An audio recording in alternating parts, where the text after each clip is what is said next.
Hey everybody. I see TJ's all ready to go. He's the safekeeper tonight. And I'm sure we're gonna find out why he's called the safekeeper tonight. Um, I am, TJ's gonna say, why are you on here? But I didn't want to skip this for one more week. I wanted to go ahead and do these. I'm caught up on these episodes. He's shaking his head backstage. I see that. But I was feeling pretty good the middle of the day. This evening after work, I started feeling kind of yucky. Check my temp. I am running a little bit of a temp, but I'm here. That's the important thing. And I'm here to talk some Tales from the Crypt season 3. Me and TJ are going to be talking about the first 6 episodes. And when we get to episode 5, I'm gonna tell you why I was shocked by that one, but we'll wait until we get to that one. So I'm gonna go ahead and add TJ here. Hey TJ, Hello, sick person. sick person. I know. I think I'm doomed to be sick for the rest of my life. Oh man, How high of a temperature are we talking here? about 102. Oh, that's not good. Well, it's better than 104. I mean, are you taking stuff? Cold compresses, drinking water, you doing all that stuff? Yeah, getting the fluids down me, soups and other, whatever I can. I didn't have much of an appetite yesterday. My appetite's a little bit better today, but I'm getting through it. I'm still working, still taking tickets and phone calls and all that jazz. So I, I'm I'm still here. I'm still kicking. I ain't gone yet, but Audience, if Dana passes out, get ready to call 911. I Somewhere don't. in Louisville. I don't know if Uncle Bill is still in here, but he was in here at 7:19 and said, "Oh shit, strap in." Um, and Super Batman Nerd's in here. He says, "Hey Dana, TJ," Hey. and he says he's dealing with a groggy throat. So I've had a sore throat on and off. I don't currently have one. It's just when I went to answer my work phone today, somebody called me about something. My voice came out in kind of like a squeak, and I was like, "Oh, I'm sorry." I said, "It's like I got a frog in my throat there."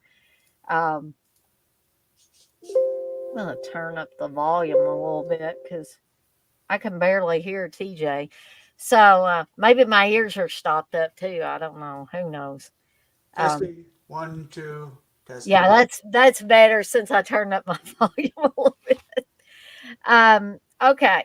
So TJ did tell me he wanted to discuss like some uh, differences between the actual comic stories and the televised stories from the Tales from the Crypt show, and I was like, I'm game.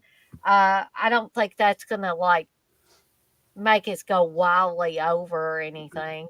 Um, so Obviously, the sex scenes in the TV version are not really in the comic book version.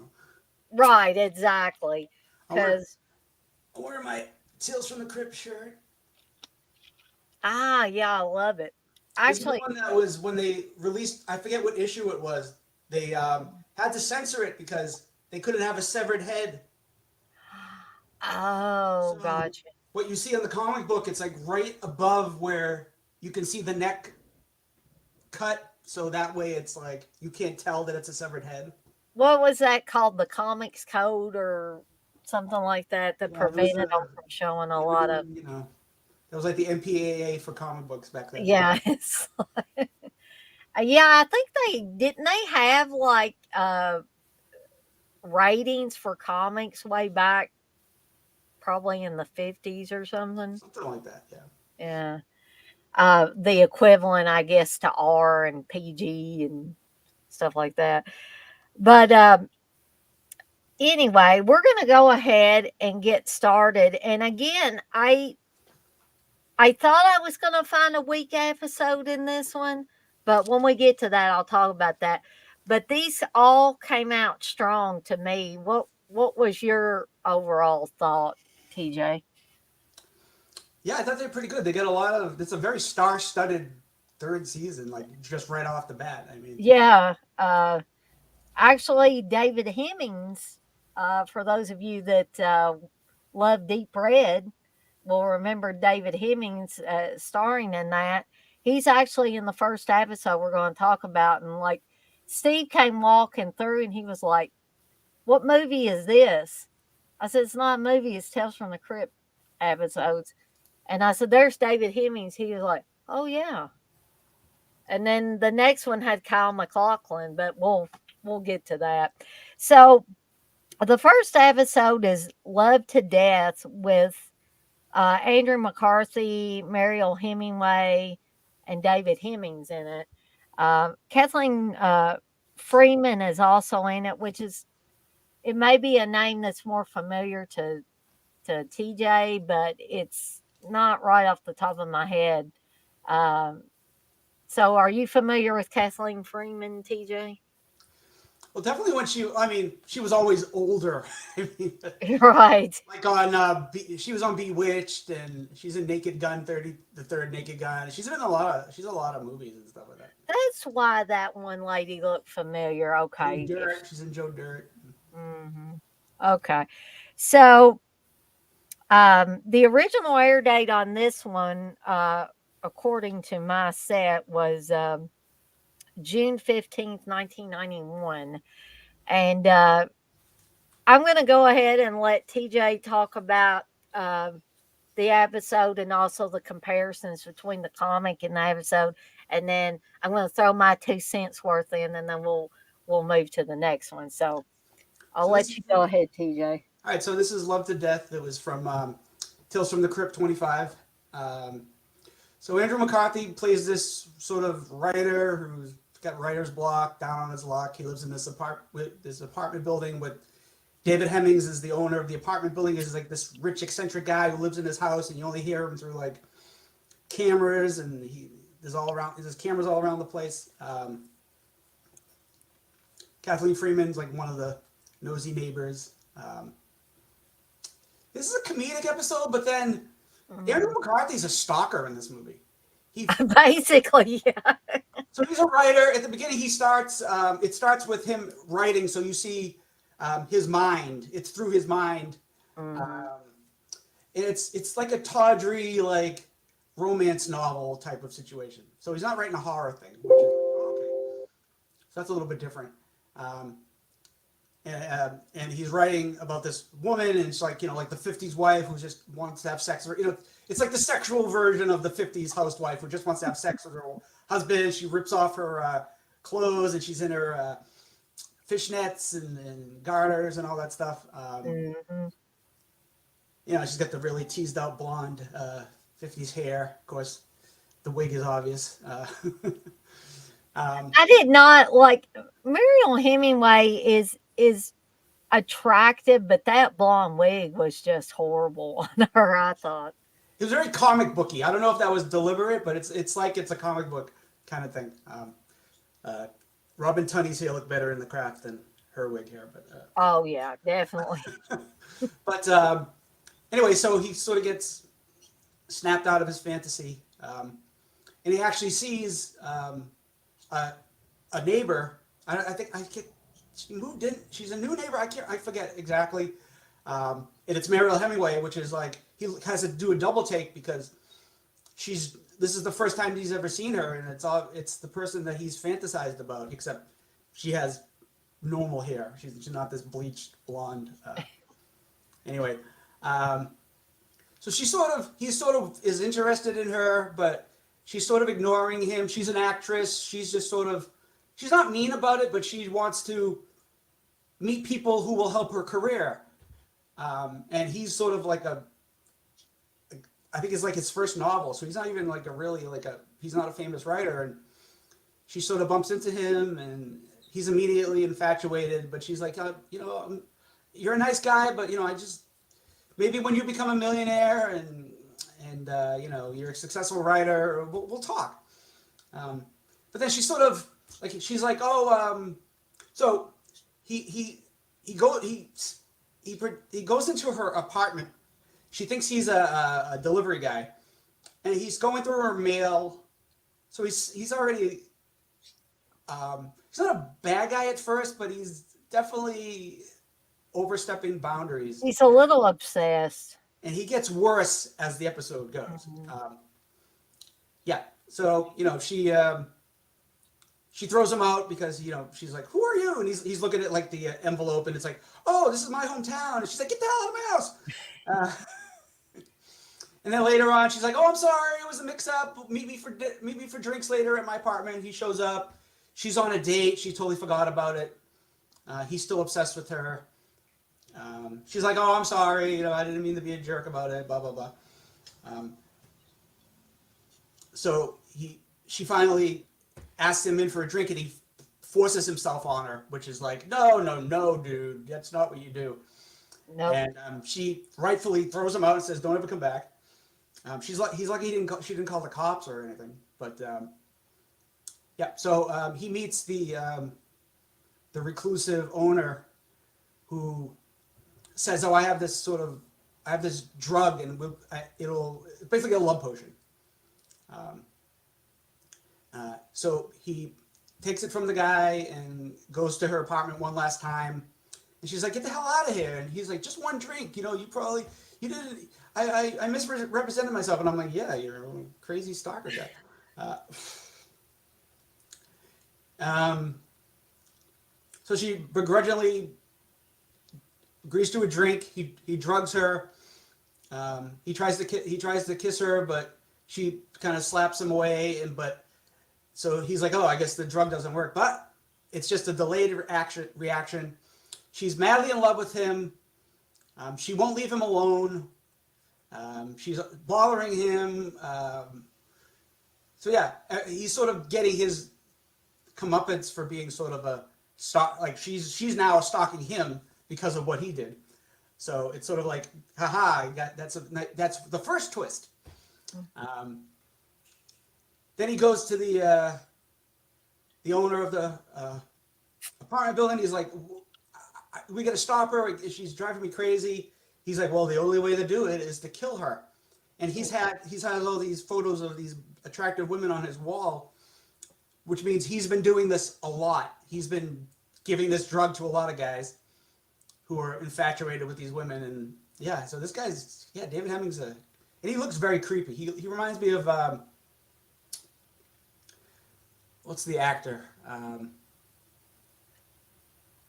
The one I who's in don't Bad know, but Dreams. He plays the bad. oh, Richard Lynch. Yeah, he reminds me. He's like he. I at first I was like, "Is this Richard Lynch?" And I was like, "Oh no, it's David Hemmings." But he looks like looks like a. Because he's got the white hair and he's the face. It looks, Yeah, he doesn't look like he does on Deep Red. yeah, no. He looks like Paul McCartney, I think, on Deep Red. He's got wings. Yeah. So yeah, so he's like, "Well, you have to kill her," and well, he gives her a drug. He gives Andrew McCarthy a drug to kill her. He doesn't really want to do it, but he's like, "Yeah, I'm a creep. I might as well go all the way and being a total piece of garbage." Um, well, he puts the drug in her drink, hands her the drink, and they're gonna do a toast. Um, she looks at the glasses and goes, "Oh, my glasses. Uh, um, the glass I have is clean, and his glass is dirty." And she's like, "Well, I can't have the man I love drinking out of a dirty glass." And so Mm. switching the glasses, he dies, and at the end he's in heaven, and it's white clouds, and there's people walking around with robes, and like it's like angels and stuff like that. And then he hears her voice calling from the distance. "Edward, Edward! Oh, I'm glad I found you! Oh, I was so upset when you died. I threw myself off the balcony." And we're seeing her from behind, and then we get Uh, a shot of her face, and her face is all smashed in and demented, and her teeth are very all bad. because before she died, she.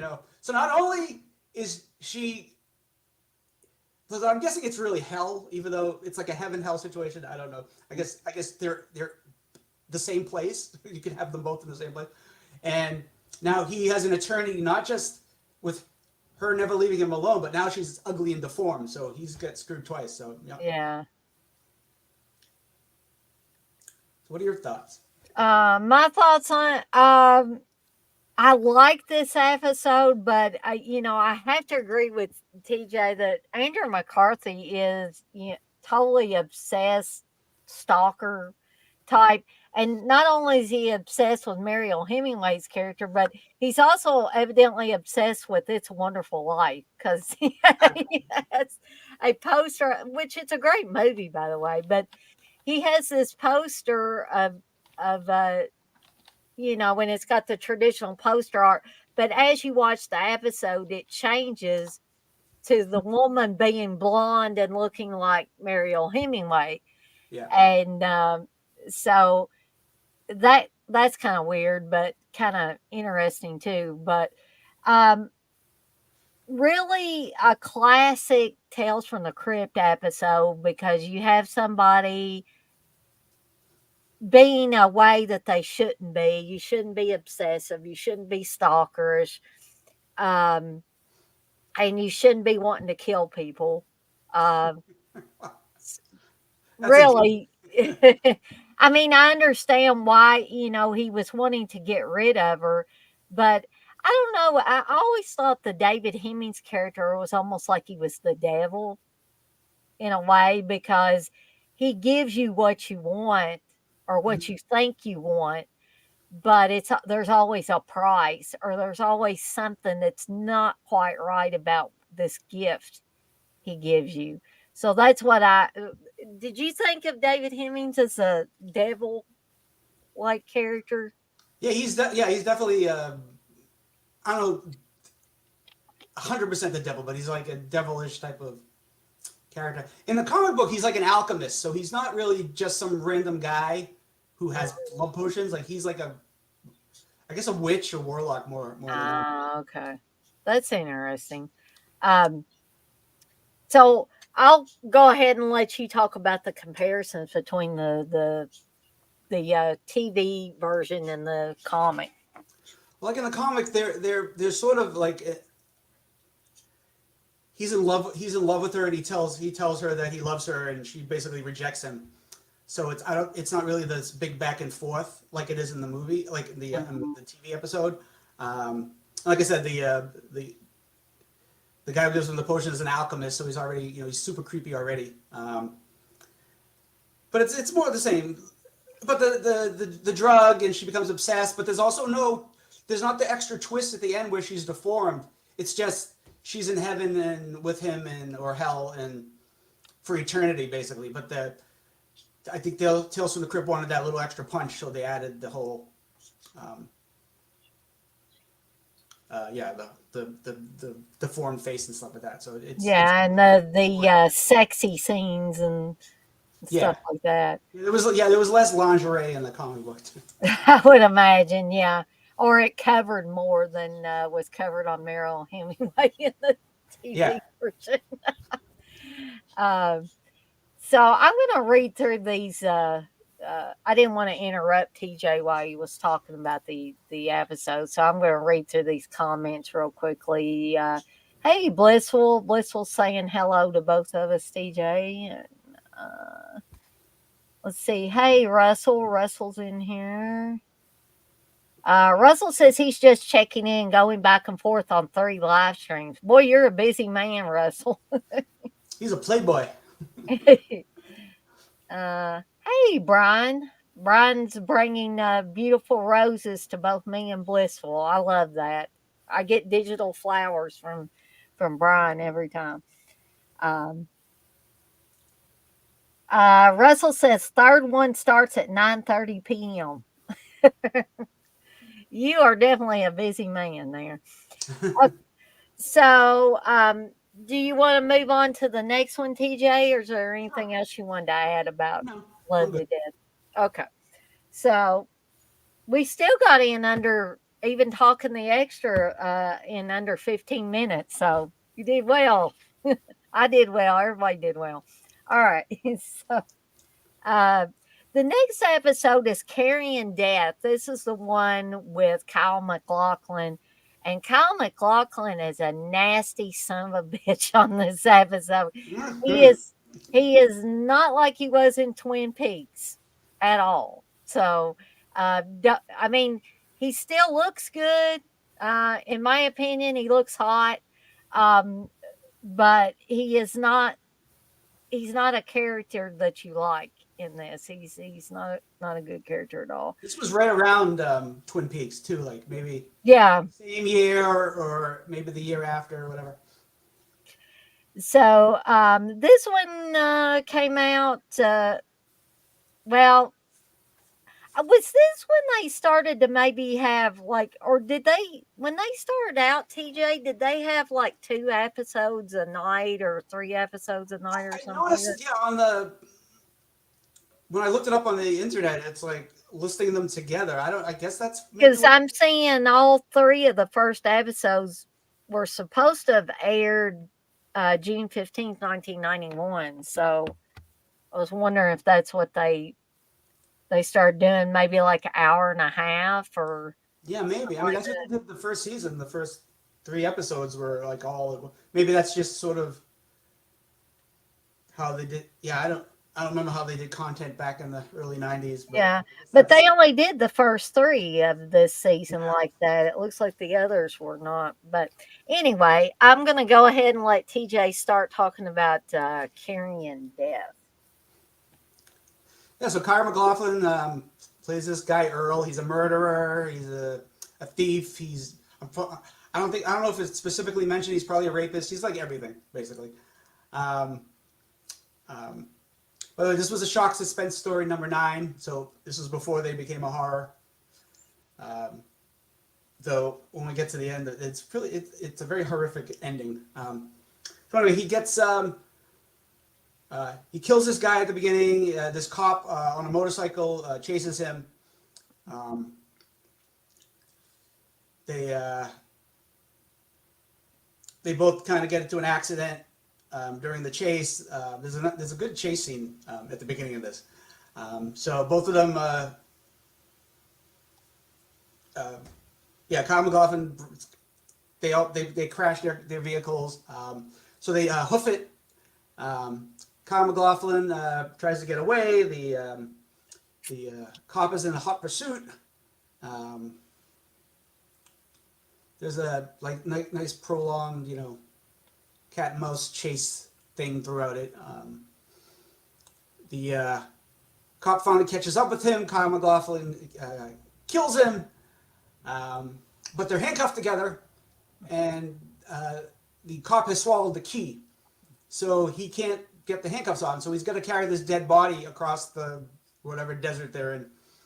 Meanwhile, this vulture has been circling overhead since the beginning of the episode. And it's getting closer and closer to Kyle McLaughlin as the episode goes on. Um, um, Kyle McLaughlin finally decides he's going to rid himself of the cop, so he makes this makeshift sort of axe with the cop's badge and a piece of wood. And he's going to chop the cop's hand off so he can be free of the of the cuffs, but he misses and chops into his own hand. So you got a nice gory scene of very like Ash, Very Evil Dead painful 1. scene. Yeah, like the Evil Dead 1 with a Shelly's hand kind of situation. So he ends up falling off the side of the cliff he's on. His hand breaks free, but of course it breaks off. Yeah. Um, and he lands. His neck is broken. It's like this big gross bulging, neck thing. He's missing a hand. He's bleeding to death. He's screaming. The Hmm. vulture comes down and starts sniffing around him, and he's like, "No, I'm not dead yet." The vulture starts plucking at his face, pulls his eye out of his socket, and basically kills him. And the camera pulls away, and his dead body's there. It's a pretty straightforward episode. It's very gory. Yeah, this one, I mean, there are several of the Tales from the Crypt episodes that are gory, but this one I thought was extra gory. I mean, with the eyes being ripped out at the end. And like even when the camera pulls back, you can still see that vulture just ripping at him still, even after he's dead. It's like, and he's before that, he's like, I'm not dead. And then the vulture gives one big jerk and he's just I mean, obviously that's a dummy at some point, but it's just so gruesome the way it just keeps ripping uh, Hmm. at Kyle MacLachlan's, dead body. And it was like it was taunting him the whole episode. It didn't really mess with the cop. It was like trying to help the cop, or it seemed like it, Yeah. but it taunted Kyle MacLachlan every step of the way. He could not get away from this thing, and it finally took him out. But the scene where his hand breaks off because it's Yeah. already been cut is, I don't know, that's a painful scene. Did you find it painful to Kyle watch? MacLachlan's reaction to it, he's like, ah! He's very good at the guttural, visceral reactions to things. Yeah, it's a good episode. Like I could see this if I didn't already know the ending. This would have been a great stretched out. Like I think a nice 80-minute, 90-minute maybe movie. Mhm. You have to add a few little extras here and there. But Yeah, yeah, but it's got it would have action made a good scene. one. It's got a good, like I said, cat and mouse with the cop and the Kyle MacLachlan's character. And yeah, I think it's a really good episode. Yeah, I don't have any complaints with it, but so very good episode. I'm really really enjoying going back and watching all these episodes again because some of them, like the fifth episode we're going to talk about here in a little bit, I had totally forgotten about that one somewhere along the way, and I was like, "Holy cow!" But again, we'll get to it. Um, so, TJ, do you want to talk about the comparison with this one? First, I want to say it's surprising how good this episode was when just a couple of years later, the director directed Street Fighter with Raul Julia, one of the worst Street. And there's That's all Van Damme, strange. right? Isn't yeah? That is such a bad movie. Um, yeah. Anyway, but he like wrote Die Hard in 48 hours, so I think he's a better writer maybe in his later years than he was a director. But anyway, yeah. So yeah, there's a few differences in the comic. The comic book version, the cop never had a key. He lost it, and the bad guy in that doesn't know until he hears a radio call from his partner or whatever. It was like, yeah, I gotta bring that extra key because you don't have yours. So it's like at the beginning he doesn't have the key, and so he's carrying the Uh, cop around like there's I forget exactly. I don't think there's the big cat and mouse thing is as much as it was in the episode. So yeah, so he's and the ending's a little bit gorier because they hmm, both sort of I think the same thing happens sort of with the trying to use the badge to free himself, and um, both of them fall and they're next to each other, and the bad guy wakes up and he sees there's more than one vulture. The vultures are ripping apart the cop. I mean, you see it in the comic. You see his rib cage, and like he doesn't have barely any oh, skin on his face. So the biggest thing is it's a lot gorier, I think. The eye plucking is more alluded to, but the visceral of the body just being eaten by the crows, and he's sort of like paralyzed. Also, it's done. Also, it's done in his sort of like a voiceover in the comic where the main character is just talking about what's going on while we're reading the panel. So there's a few differences. I think it's a lot. Like I said, for a comic book, I think it was pretty pretty gory compared huh. to. Somebody must have give somebody a break with that particular one or something. No, They weren't so hard on them. So Jay, got to come back on that. Um, Anything else you want to say about the episode, TJ? no, I'm good. Okay. Another really good episode, though. Like I said, I haven't found 1 week episode in all these we've been talking about.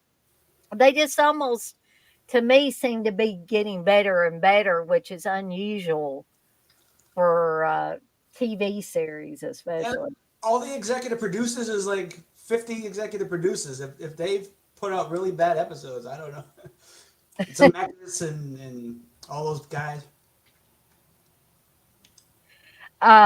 So the next one, the third episode is the trap, and we're continuing this streak of having, pretty big name actors and actresses on these.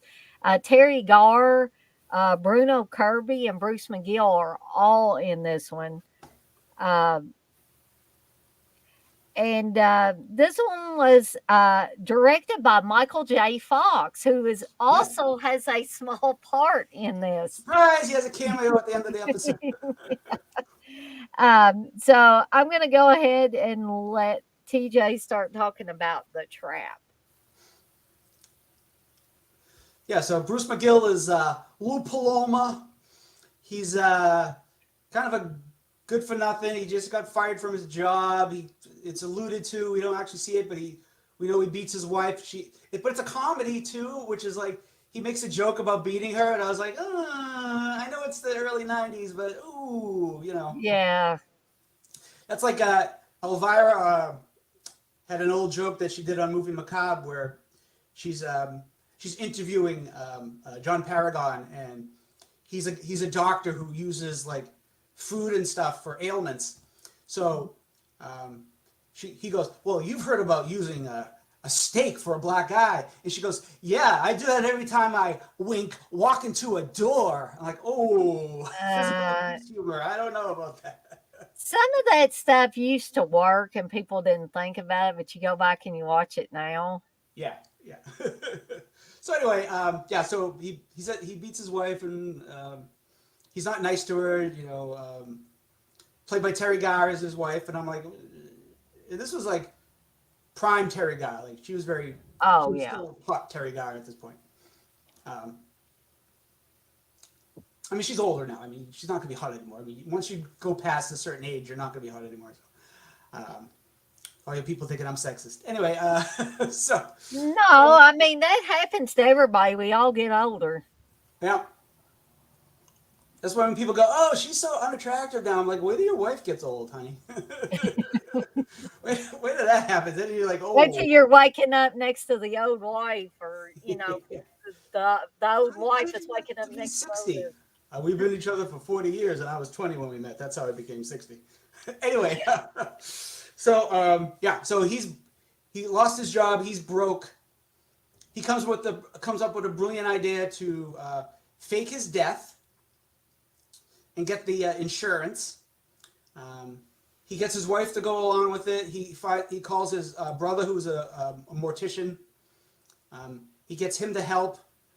So they're gonna pretend was killed by an intruder, and they're gonna make him up to look like he's dead. His brother's gonna say he's gonna show up as I guess he's the coroner too, whatever, something like that, and uh, show up and say, oh, this body, yeah, he's dead and whatever, and they end up going through that. Oh, um, the cop that comes to the door is played by I forget his name, but the principal from Back to the Future.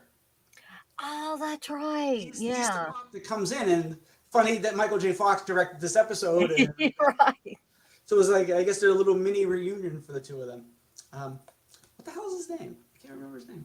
It's not that James Tolkien, James is it? Tolkien. That's it. Yeah, Okay. I cheated. I'm looking at my yeah, you're TV cheater. case. Yeah, so they tell this bag of crap to the cop, and he's begrudgingly believes them. So they get away with it. Meanwhile, this is like I said, it's a funny episode, even though the other thing that I mentioned before. But so his sort of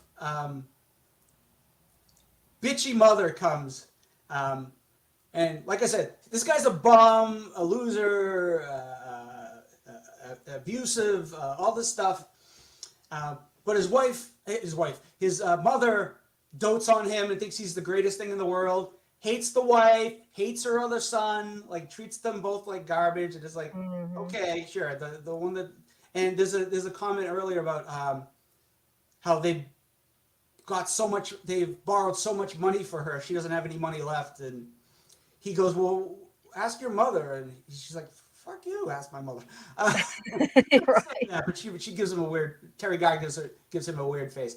Anyway, so they have a fake funeral. They've gotten away with it, but Terry Gar and his brother sort of have fallen in love. I don't know if they were kind of like that before. Maybe they were always I sort of, I got the feeling that maybe they were, that they, were attracted to each other. yeah. So they're making out on the top of the coffin. Meanwhile, they kick the little lever then, and the coffin starts rolling towards the cremation fire. And I was like, is that how they're set up? They have the the cremation I fire didn't right think next to so, the but funeral. But I guess it's for the comedy, it is funny. Um, and they sort of stop right as the mother-in-law shows up. But I'm like, I don't know. I think they might have seen them having sex on top of that coffin. Anyway, um, they start hearing the guy scream because he's sort of being roasted, and they're like, "No, there's no screaming. You're crazy." Blah blah blah. So anyway, they end up getting away with it, um, and they decide. So he's gonna go to like Bermuda or somewhere, and with his wife, and they're gonna live off the insurance money. Which I'm like, oh, okay, for abusive asshole, he's willing to share the money with her. Maybe, I don't know. Um, mm, so the brother-in-law, the brother is like, I we think it'd be too suspicious if she goes off on a vacation now. Maybe she should stick around, mourn a little, blah blah blah. We'll and he goes, I'll give you $15,000 of my money, and when all the money comes through, she'll come with you to Bermuda or whatever with the money, and you guys can live together and whatever. oh, and he tells him too that you can have your plastic surgery to change your face. That's right. So he can, This they, is going to come into play later. yeah. So he ends up going, and days are going by. She's not showing up. He hasn't heard from her. We get this waiter who's like, oh, maybe it's Mexico. That's right, they're in Mexico. So the, Yeah, the, the waiter is like, Mr. I forget what he said. He has a fake name, I think, or does he call him Mr. Paloma? I can't remember now. I think he calls him Mr. Smith. All right. I think. He's like, oh, the wife. You want to call the wife? She's like, I don't know. I haven't heard from her. I gotta figure out what's going on. So he ends up going back, and he shows up at the house, and the house has been remodeled. It looks like a 50s, like fancy 50s home. She's dressed like a housewife, and he comes to the door, and we find out that she has married his brother, but they don't recognize him.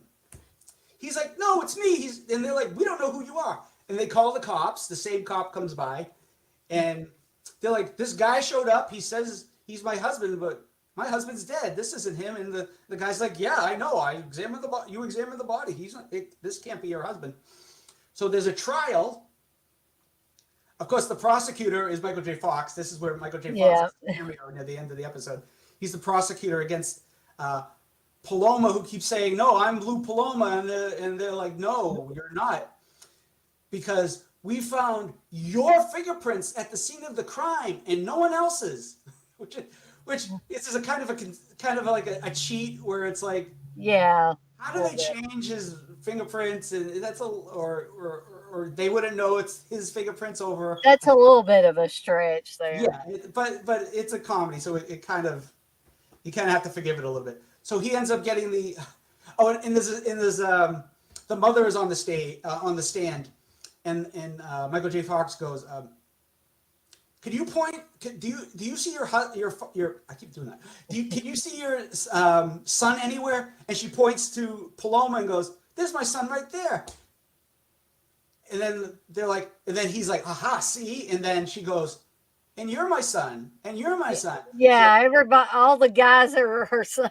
yeah, so she's either senile or they gave her some money for hush money, but I think she's supposed to be senile. I don't think it's Yeah, I think she was losing her mind. yeah, because the way she was practically in her love with her son earlier in the episode, I doubt she would do anything like that for money. Uh,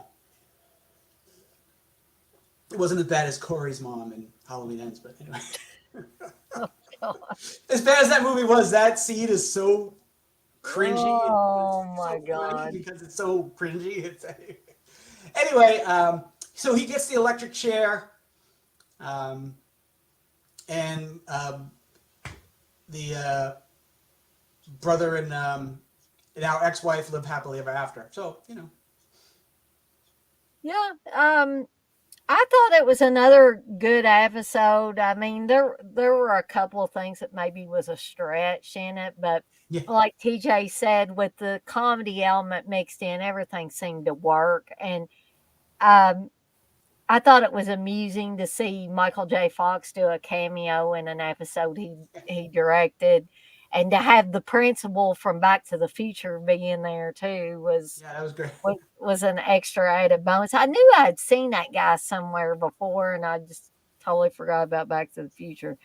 Um, but yeah, not running into any weak episodes yet. This one was right on par with the rest of them. And we're into the third season now, and I Right. don't know.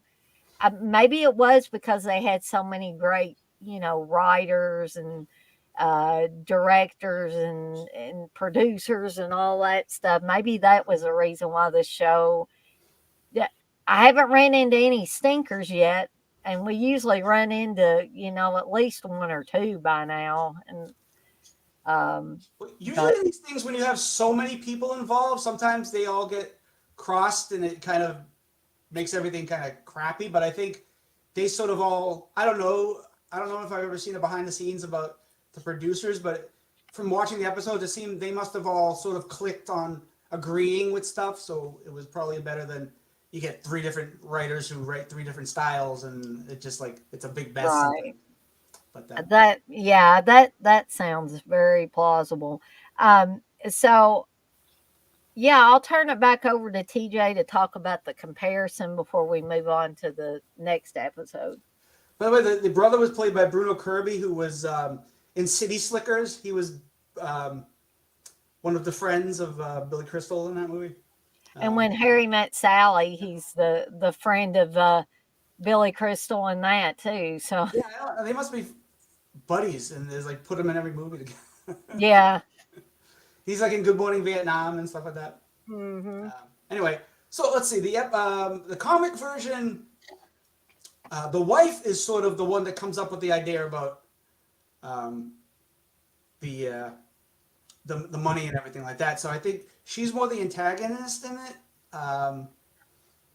But he's still not. His character's still not like the nicest guy.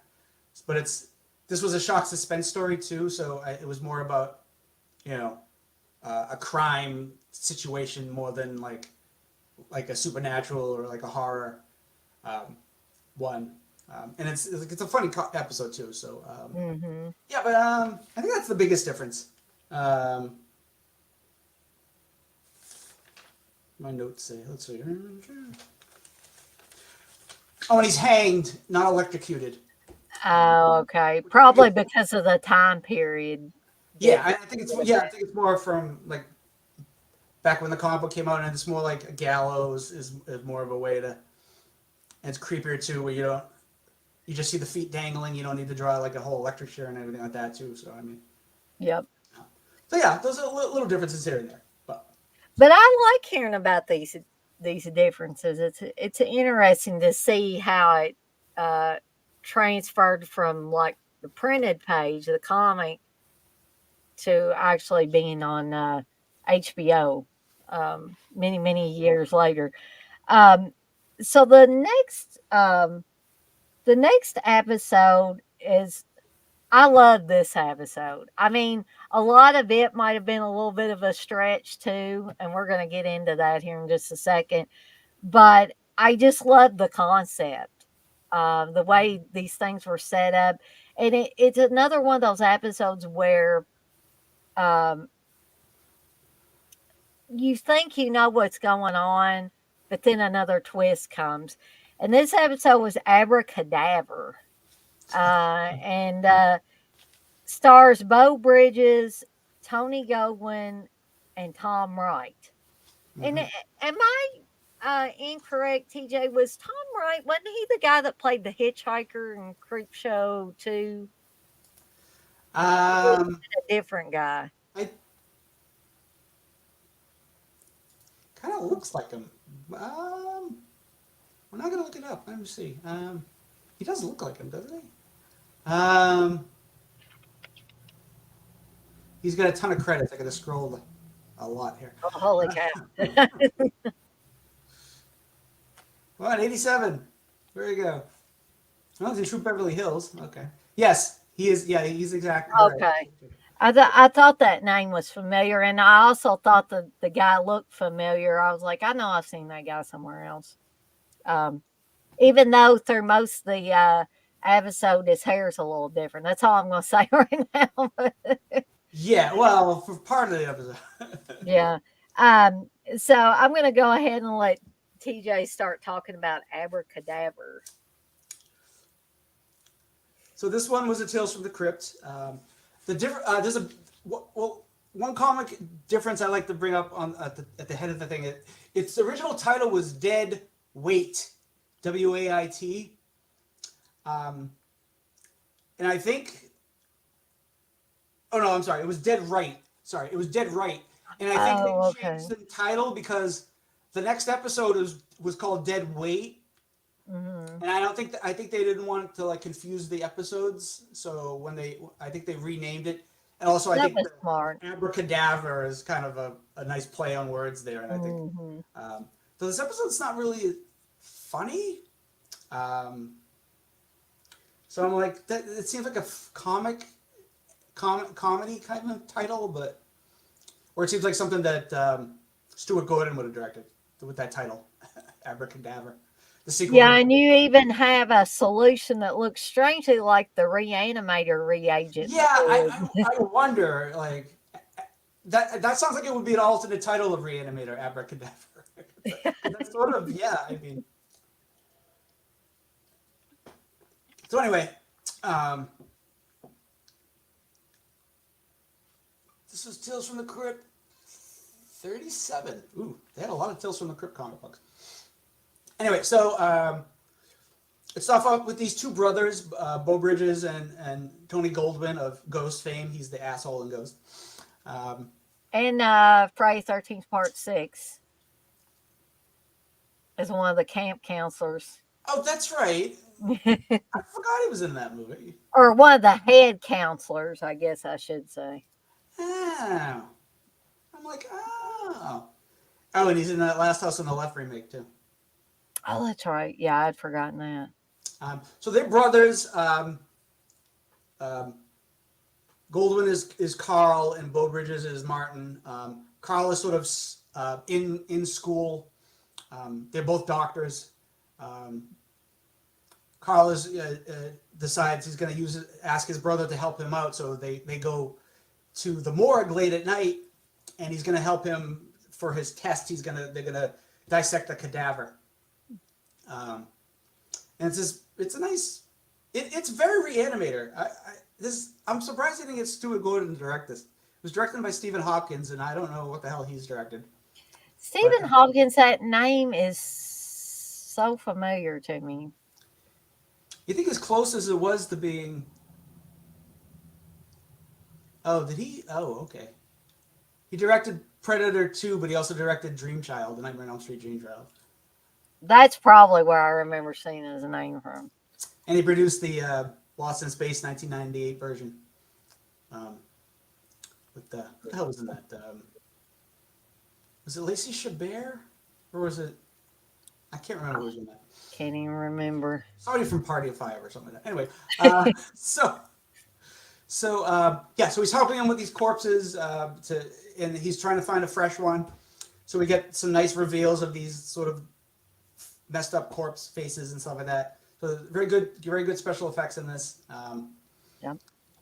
He finds this sort of really hot girl, and there's some jokes about how hot she is, but she's dead. It's very like not as bad as Rob Zombie's Halloween, where 2, where they're talking about No.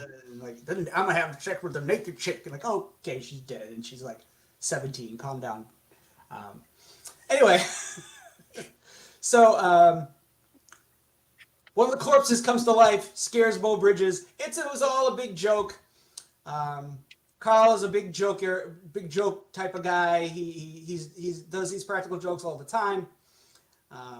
Talking about bad wigs, though, Tony Gowan's wig there at the Yeah, he's beginning got of the the long hair. Yeah. yeah. There's a couple of bad wigs in this. Hmm. So Beau Bridges they're sort of laughing it off. Beau Bridges has a heart attack. It's years later. He's now partially paralyzed from the stroke. His brother's now sort of this head of this pharmaceutical company or whatever, and sort of like he felt sorry for what he did to his brother. So his brother's there as sort of like works in one of the labs or whatever. But he's sort of like working on this serum that's supposed to. God, I forget I haven't seen this episode like for 2 weeks. I forget the whole concept of what the serum does. It keeps the body alive, or I think it keeps the brain alive, supposedly. oh, okay. Yeah. Right, it's supposed to keep the brain alive, and I guess I don't know, for experiments or to maybe bring somebody. I don't know. It's sort of weird. I think it's supposed to keep, theoretically, it's supposed to keep the body from completely dying so that maybe you can repair. Like if they have a heart attack, the brain's still alive, therefore the body's not completely dead, and maybe they can repair the heart and bring the person back. I think that was the theory. Okay, so yeah, so but his brother's like, sorry, you're not really giving me any results, and I'm gonna have to let you go. So he basically is firing his brother, but he's like, I get this teaching job for you, even though you don't have both hands. He basically says you ruined my career as a surgeon. So he's like, yeah, well, I'm gonna have to let you go. You should take this job. Blah blah blah. So he's not really a bad guy, though he did cause his brother to have a stroke. So I mean, he's not. I think Tony Gowan's a little bit of an asshole in this episode because do you see how he treats the the woman that comes to him and says, so you're saying we're through? And he's like, he's just got no time at all to talk to her. And this is not an unattractive woman by any stretch of the imagination. She wants to be with him, and he's like, Yeah. Okay, so he's a jerk. Anyway, all right. So anyway, Martin decides to test his serum. He tests it on his brother. So his brother appears dead, but he's not really dead. Well, that's actually, I just spoiled the episode. He thinks he's dead, but the brothers injected him with the serum, and he thinks he's died from the serum. And we find out that his brother is basically, because I ruined it. He basically he's doing a practical joke on his brother. So he injects him with this stuff, and it makes him seem like he's dead. mm-hmm. Because he can't move or talk. So he thinks he's actually dead, and the serum is supposed to keep his body alive. So he thinks he's partially alive, but he's really dead. So Martin brings in this guy played by Tom Wright, who's this stereotypical long dreadlocks with the Jamaican accent. Yeah. Where like, okay, I don't think they really needed it for this episode, but whatever. They did it because that's what they did back then. Um, and they like they go through all the stuff of they cut his back open so they can put a hook in his back and to hang him up in the freezer, very Return of the Living Dead yellow corpse kind of situation. Hmm. And he's like, he's like, I can feel the knife and I can feel the hook being put into my back. But later on, we find out that he's really not feeling these things. It's all psychosomatic type of situation. Hmm. Um, and he wakes up on a gurney, and Martin goes in and whispers, "I took that teaching job," and he has students, and they're going to do an autopsy on his brother's body. Hmm.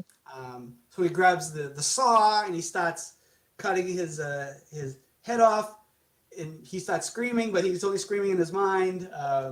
You see Bo Bridges takes the brain and he's like holding the brain up. I Um, thought this was really cool, this part, though. um, but lo and behold, it was all a joke. Um, Carl wakes up from the drug. He's like, this was a joke. It was getting back at you, and he's like, oh, all right, your serum works, and blah blah blah. He's like, this is my research team. These aren't my students. This is my research team. It was all part of the hoax. His Tom Wright takes off his really bad wig and he starts talking without an accent. I was like, okay, I guess they needed to do that for some reason, whatever. Uh, and so that's he's like, oh my god, and all right, you were right, blah blah blah. Oh, by the way, Martin's theory is the feeling goes first, and your brain's the last thing to die. So anyway, just had to say that. So after he finds out it's a joke, um, Carl actually has a heart attack, just like his brother did. Mm. Um, he injects him with the serum, but it's too late. He's dead. But he's also conscious, like he was earlier. But now he's really, Yeah. really dead and conscious. And the two there's two morgue people, and they start doing the autopsy on him. And they pull out the drill, and the drill slowly goes towards him. He's doing a voiceover where he's saying, "You you were wrong about one thing, Martin. The Mhm. sensors aren't the first thing to go; they're the last." Yeah. He's Finally. blood flying, and that's the end of the episode. Yeah, which I don't know. I love this episode. This is one of my favorite episodes. Yeah. I mean, I like all these, but this has got to be one of my favorites. And for some reason, I'm thinking somebody might have mentioned this one a while back, but maybe I'm wrong on that. But if that person's in here, maybe I don't know if it was Super Batman Nerd or it was somebody else, but they kept mentioning one particular episode, and I thought it was this one. Um, but yeah, I love this. I think Tony Gowan and Bo Bridges worked very well together. Mm-hmm. I didn't really believe them as brothers, but you know that's kind of beside the point. What are you gonna do? You know, but their chemistry was so good together that I think that made it all work. And I don't know how they didn't get sued for having something that looked like the reanimator reagent serum. Because obviously Reanimator came out before this episode. So I guess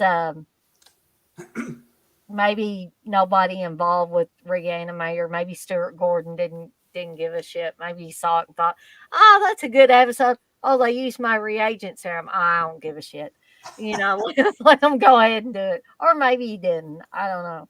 But again, a really good episode, a fun episode, I think, even though some parts of it were gruesome, but you got to keep in mind this is Tales from the Crypt. This Yes. isn't like nursery tales from grannies or something like that. This is Tales from the Crypt. So we always got to remember that.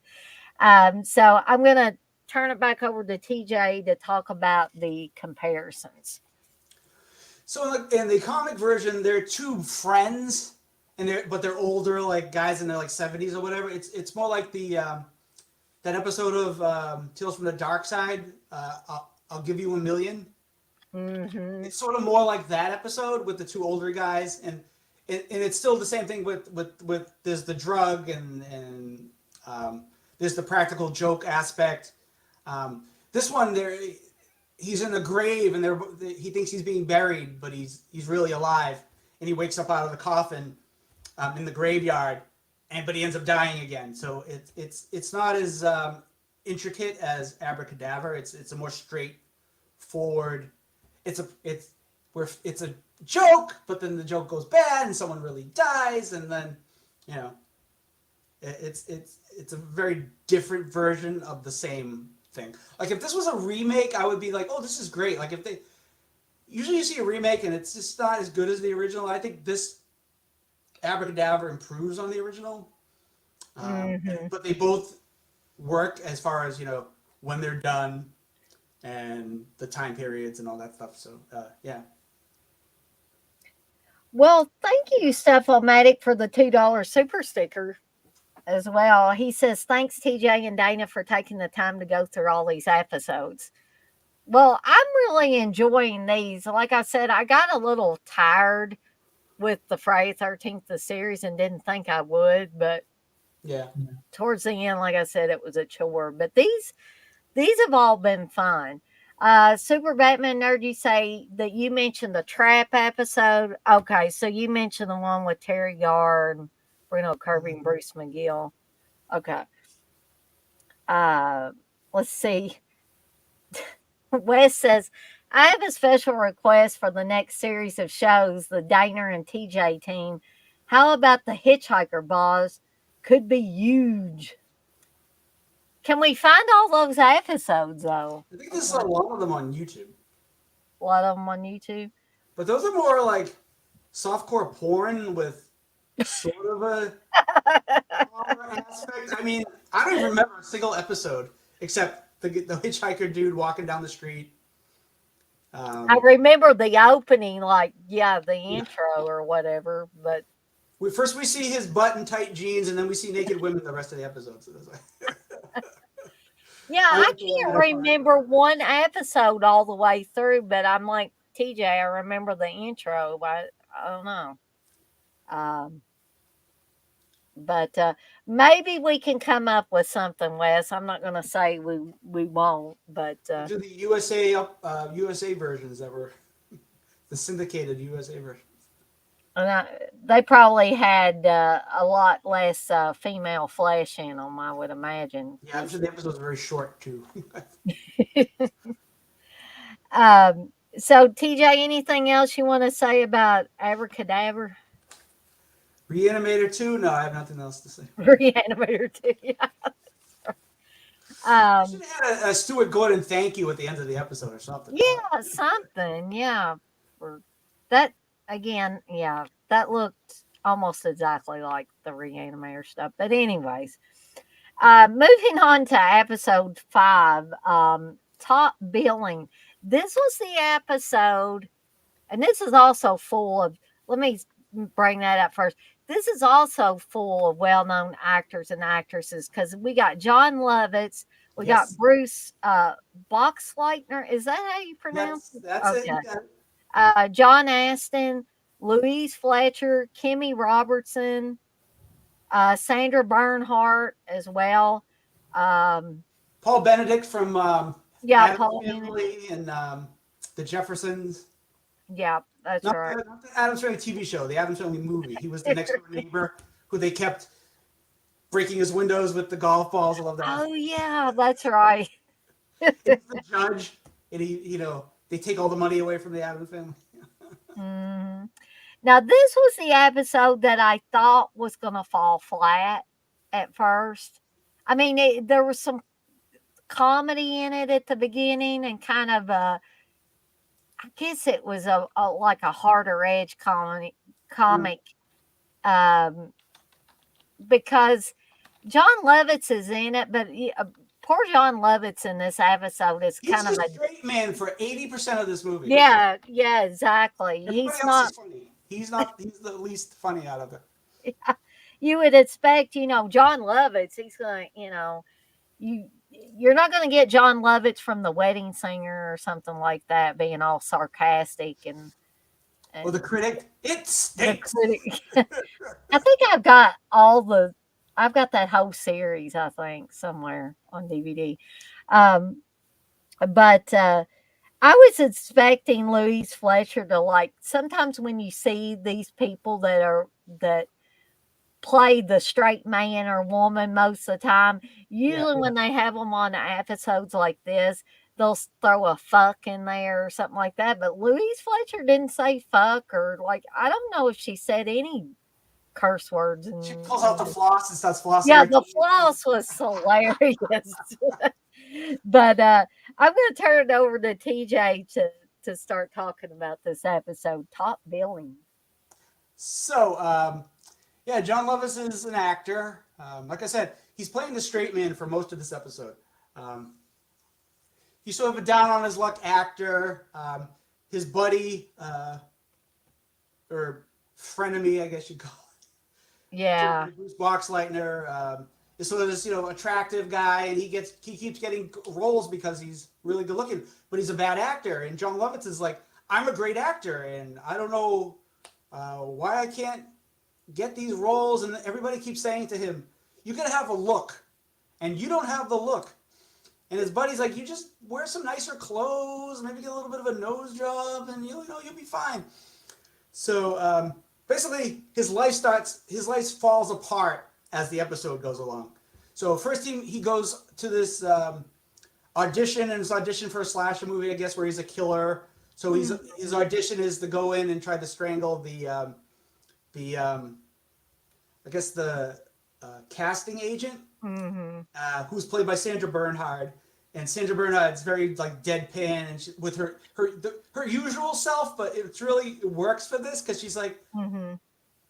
oh, try to kill me. Oh, yeah, you're just not good, dude. She's just she's You're so not straight. what we're looking for.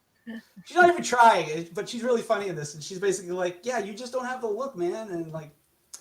And then he goes out, and all these guys just have the rope in their hands, just waiting And to. they're the worst looking actors too. It's like, what in the heck? Then he goes to his agent, Louise Fletcher, who basically fires him fires him, I guess, or lets him go because he's not making any money for her, and he's like, but I'm a great actor, and she's like, acting doesn't mean anything unless you look the part, and and I'm thinking, if he's a good actor, he'd at least get a bunch of character acting roles. I mean, Mm-hmm. like once De Niro got to a certain age, he was getting. Well, he always got character roles. Right. He wasn't like he wasn't ugly, but he wasn't like the tall, handsome leading man type. But he always got lead roles, but he was always like a character actor. And I was like, I know it's for the conceit of the episode, but it's like they're really pushing the fact that you've got to be a certain. But they're not saying he's ugly. They're just saying you don't have the specifics aren't there. But I'm nitpicking because I'm more like John Lovitz and Bruce Boxleitner. But anyway, so he and like Bruce Boxleitner is like, you gotta change the way you are. You can't. Talent alone isn't enough. So he sees this bulletin board and it has all these jobs, and it's a job for Shakespeare. So he takes it and he says, well, I'm going to go get the lead in this because I know that left and right and whatever and up and down. And Bruce Boxleitner is like, you're wasting your time. It's probably even like I think it's like a local production, so you probably won't even be getting paid or whatever. So it's a waste of your time. He goes for the audition. Guess who's there? Bruce Boxleitner. Again. He's a piece of. He's like Jimmy Pesto in Bob's Burgers. Have you ever seen that? And I don't know if you mentioned it, TJ. John Lovitz also loses his Yes. girlfriend, his longtime girlfriend, played by Kimmy Robertson. Kimmy Robertson from Twin Peaks. The director of this episode, Todd Holland. Hmm. Not Um, Tom Holland, but yeah, Todd Holland. he directed a couple of Twin Peaks episodes, so it's very. I'm assuming that's how Kimmy Robertson was in this. Also, it's interesting. Yeah, there was Kimmy Robertson, at least one director from Twin Peaks, and then Kyle MacLachlan, all in the first few episodes. It's like Yeah. it was just they had no after Twin Peaks was canceled, they needed jobs or they just happened to say, hey, you guys are related to a successful show. Let's have you in these episodes, and Hmm. like Kyle MacLachlan never was like famous. Like he was on a lot of famous shows and stuff. Like he was on like Desperate Housewives, and so that was already a big show that he was on. And I just don't understand why Kyle MacLachlan was never bigger, because like he had the looks, and I thought he was I thought he was a very competent actor as well. I liked him in The Hidden. He's good. He's sort of. I still gotta watch that. I bought You that know, Blu-ray a while back, and I haven't watched it yet. I won't spoil it, but his character is very like deadpan. But Okay. I won't say anything else. I don't want to spoil the movie for you. But that's a really good movie. I don't know if you want to do a watch along with that, or you want to watch it first and then maybe. But you might Yeah, not. I definitely want to watch it first, but And as a sequel, don't worry about the sequel. it's don't worry about watching that Don't one. worry about it. No. So yeah, that's right. He goes to his apartment. He's been evicted because not only is he broke because he hasn't had a job, but Kimmy Robertson, I'm guessing, was probably the one that was paying for a lot of stuff. There's a comment earlier with Bruce Boxleitner. I guess they must have had something going on at some point, but John Lovitz ended up dating her, but then he's sort of a loser. So, and she's just she's not hilarious, but Kimmy Robertson she's funny because she's very like, yeah, I'm leaving you and taking everything out of the house, and you're gonna have nothing, and then she's just that's sort of her thing, and she does it very It well. wasn't quite the Twin Peaks character, but it was Yeah. similar to that one. Yeah, and then, and he wants to go into his house to get his clothes, but then there's a sign that says, by order of the court, no one's allowed on the premises. So he's like he didn't even have a change of clothes. So he's really like he has nothing by the time he goes off to this audition, and the audition's for Hamlet. It's sort of through this him and his friend sort of show up, and they go to this backstage door. It's sort of like it's very dirty, and it's like a dark alley. It's during the daylight, so it's not like a dark alleyway, but it's like it's a very iffy place to go for an audition, but whatever. And there are these really bad actors, holding up the skulls, and Yorick, I've known him well. I knew him well. That kind of. Excuse me. Oh, I burped. That What kind you of been eating, TJ? that kind of Shakespeare. Did you notice too? Like, did you ever see the Saturday Night Live episode where John Lovitz was like the store Santa, but he was like a Shakespearean actor, and Yes. he would go lying all the time.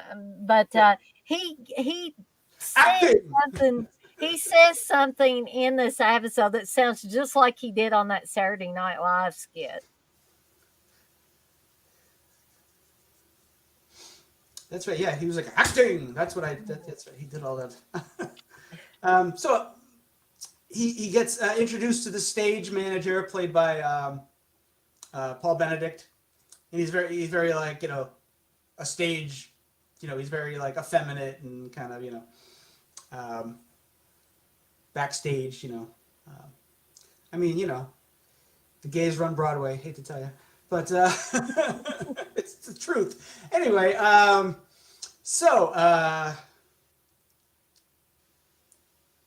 and then John Astin is the director, and he's very dramatic and very like, yes, and you do this and this.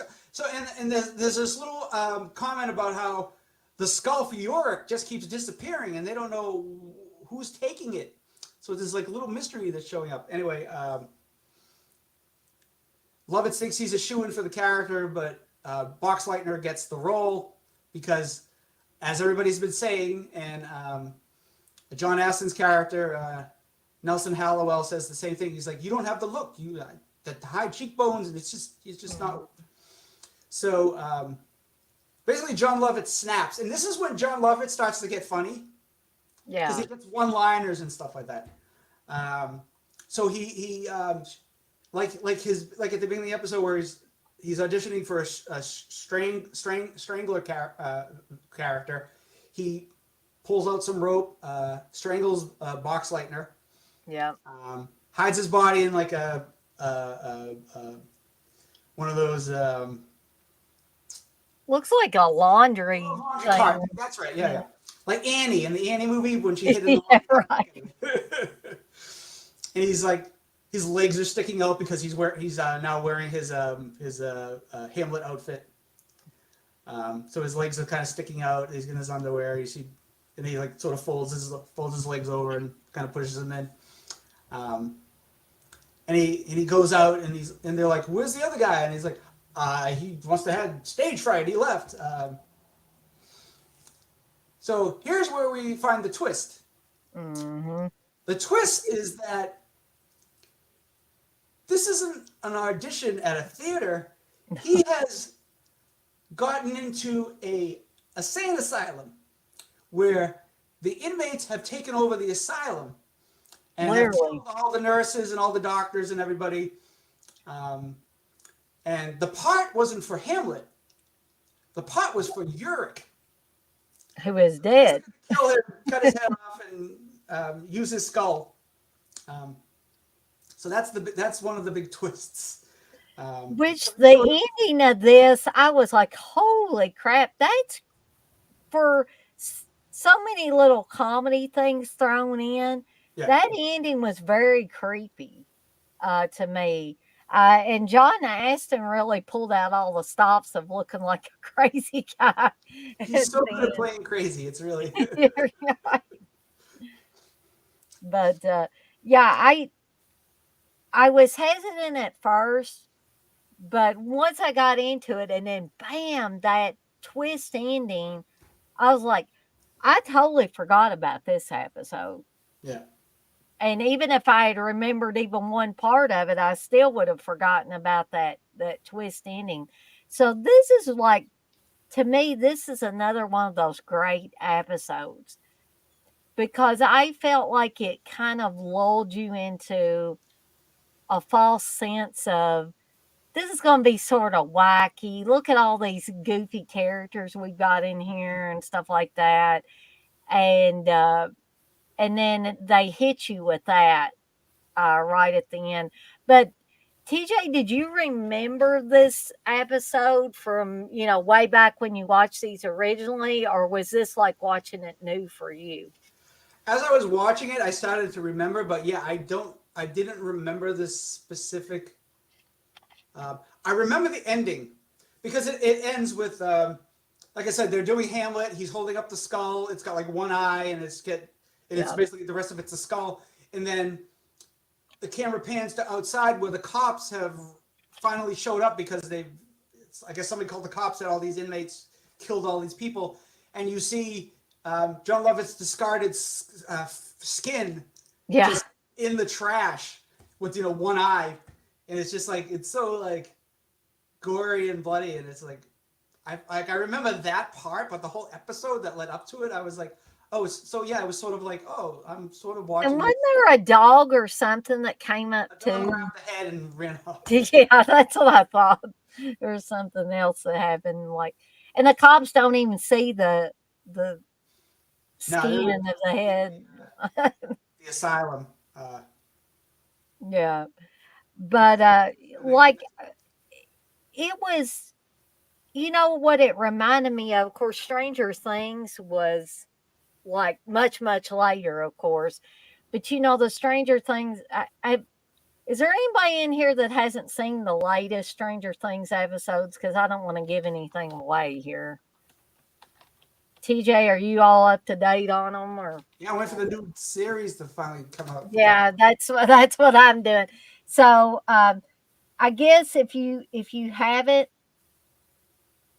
finished up that last season, you might want to plug your ears or walk out of the room for a second because I'm going to say something that might kind of spoil those episodes for La, you. la, la, la, la, la.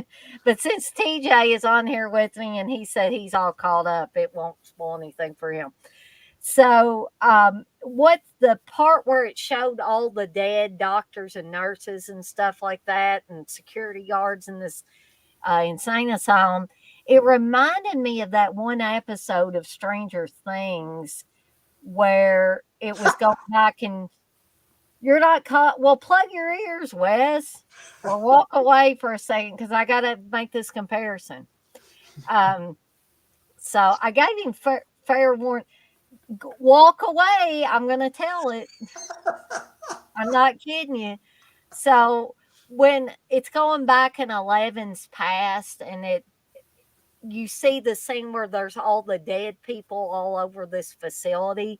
That's what this scene reminded me of at the end where it was showing all the was he sticking his tongue out? I mean, what is that emoji doing?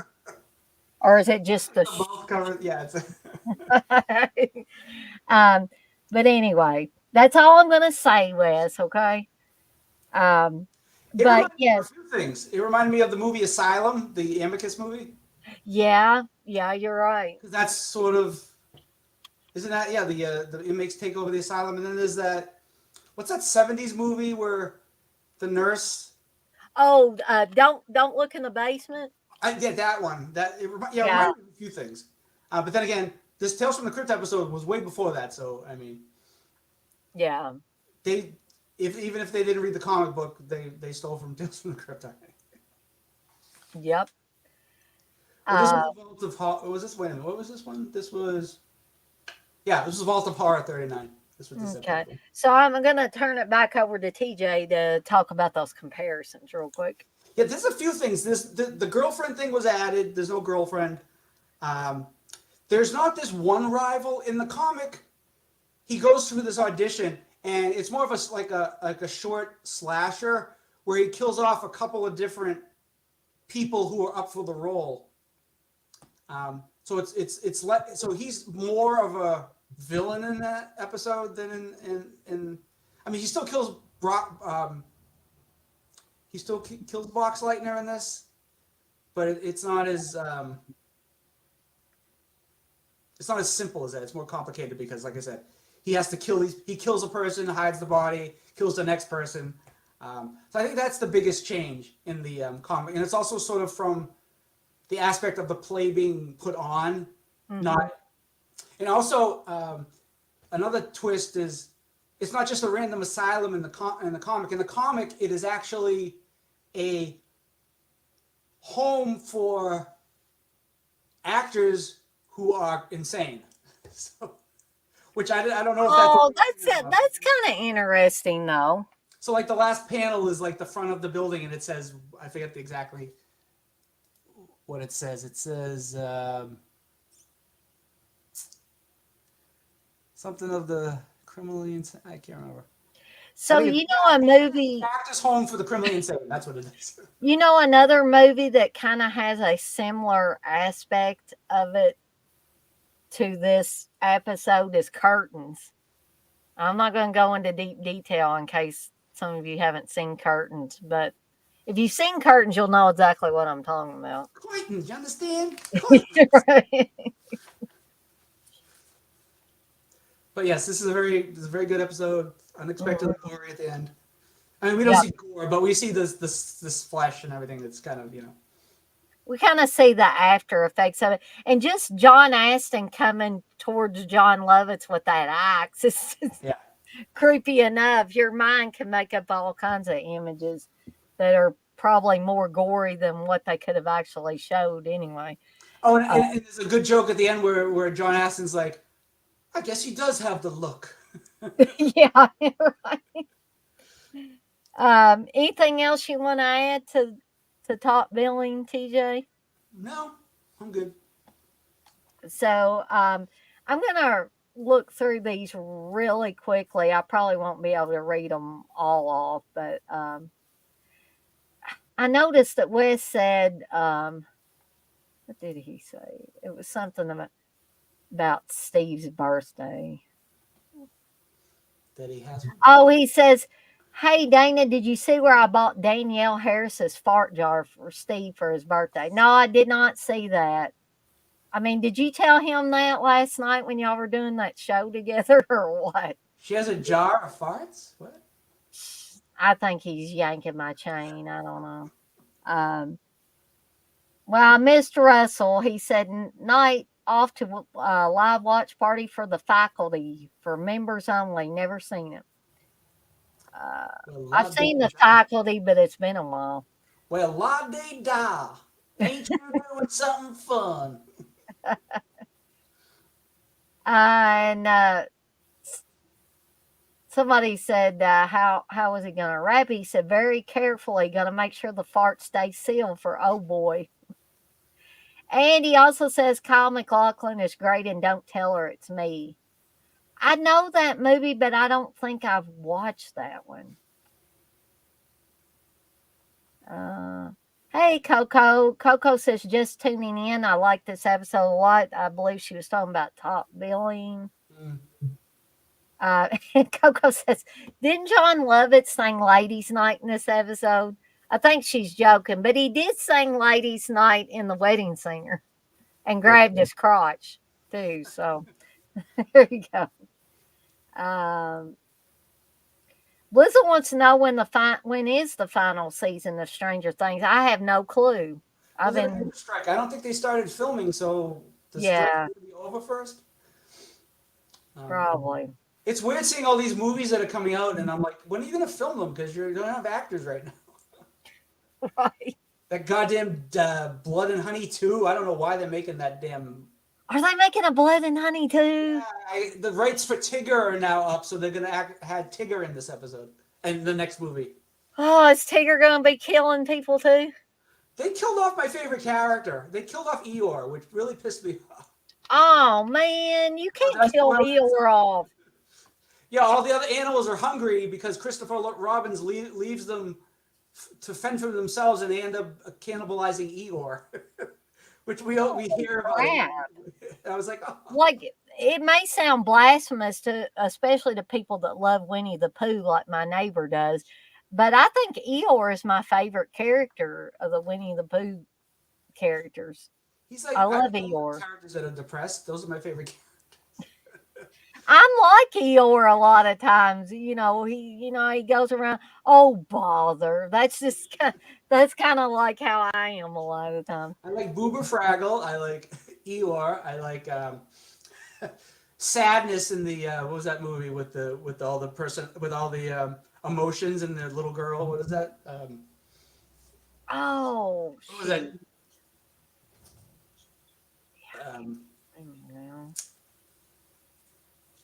I forget that. What was that show? What was that movie?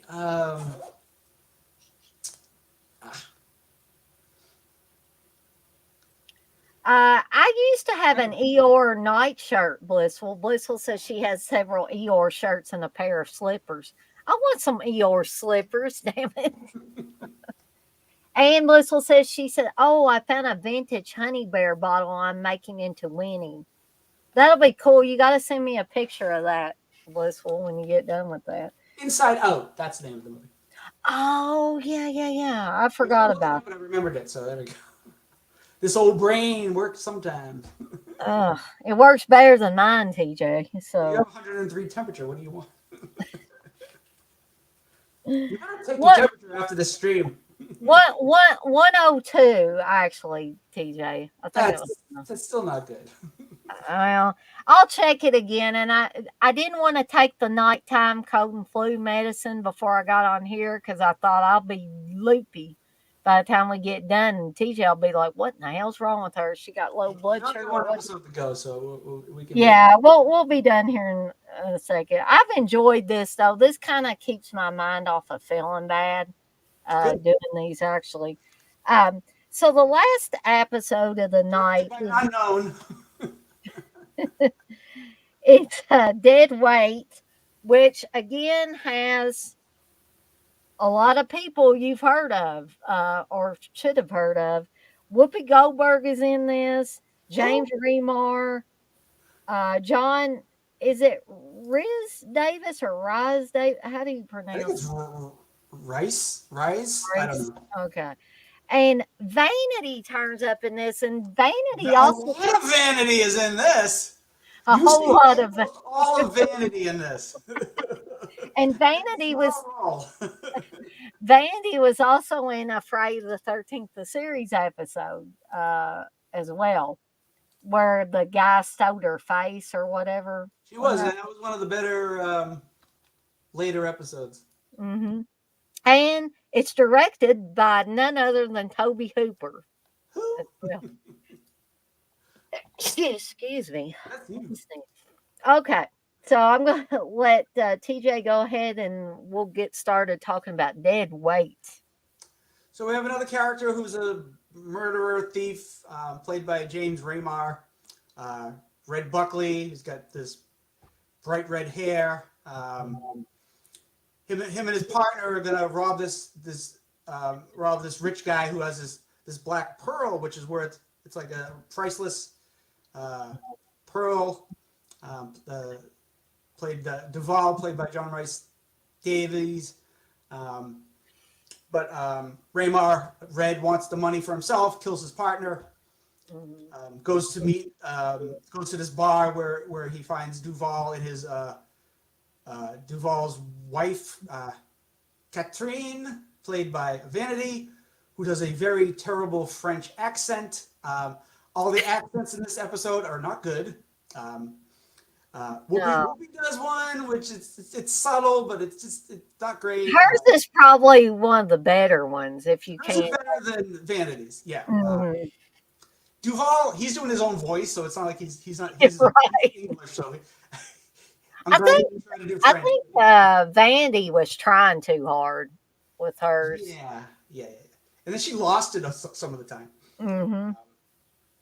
Oh, by the way, I wanted to, just one quick thing. I always like mentioning stuff like this. I was at the uh,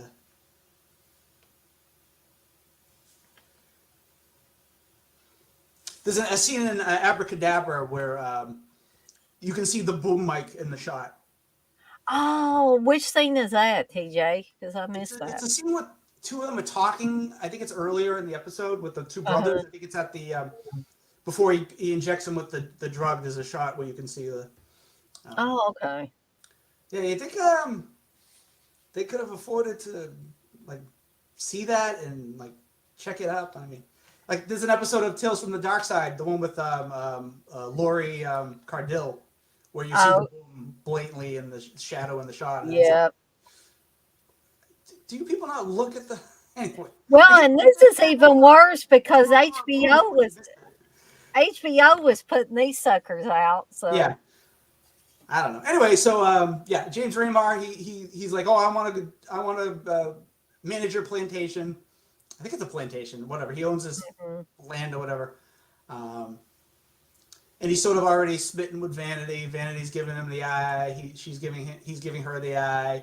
We know where this is going to lead. I mean, it's pretty obvious. You got the Duval is sick. He has like worms throughout his body. Mhm. So his hands are all like the veins are all like puffed up and deformed or whatever. Later on, you see like on his chest like the tracks of all the worms that were in his like ooh it's this is a Yeah, and gross episode. it gets worse, but I'll save that for when we Yeah. get to Oh that yeah, part. we'll wait till we get to that part. So and he befriends Duval. He gets introduced to I think her Pellegrini is played by Whoopi Goldberg. Mhm. He gets introduced and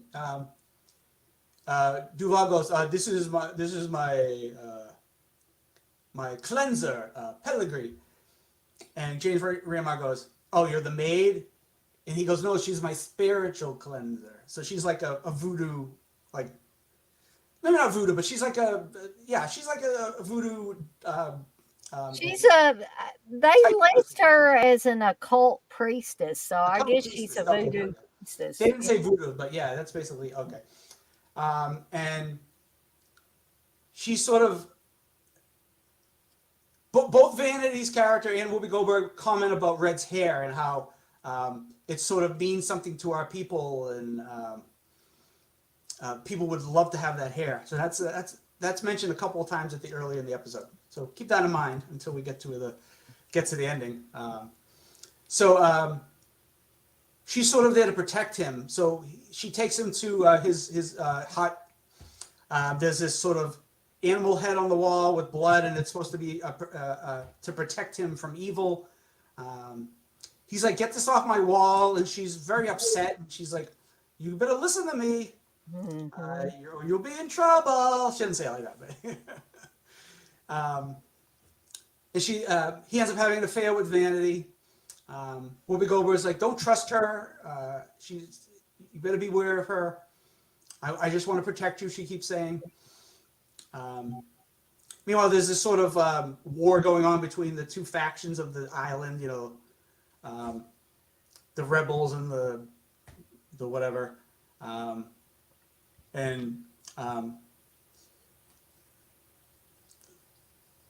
Sorry, itchy ear.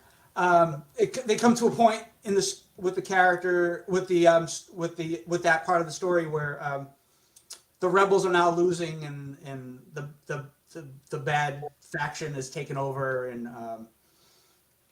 Duval's like, "Well, we have to. Everybody in the islands who aren't native are going to be, probably killed and all that stuff." So he's like, "Okay."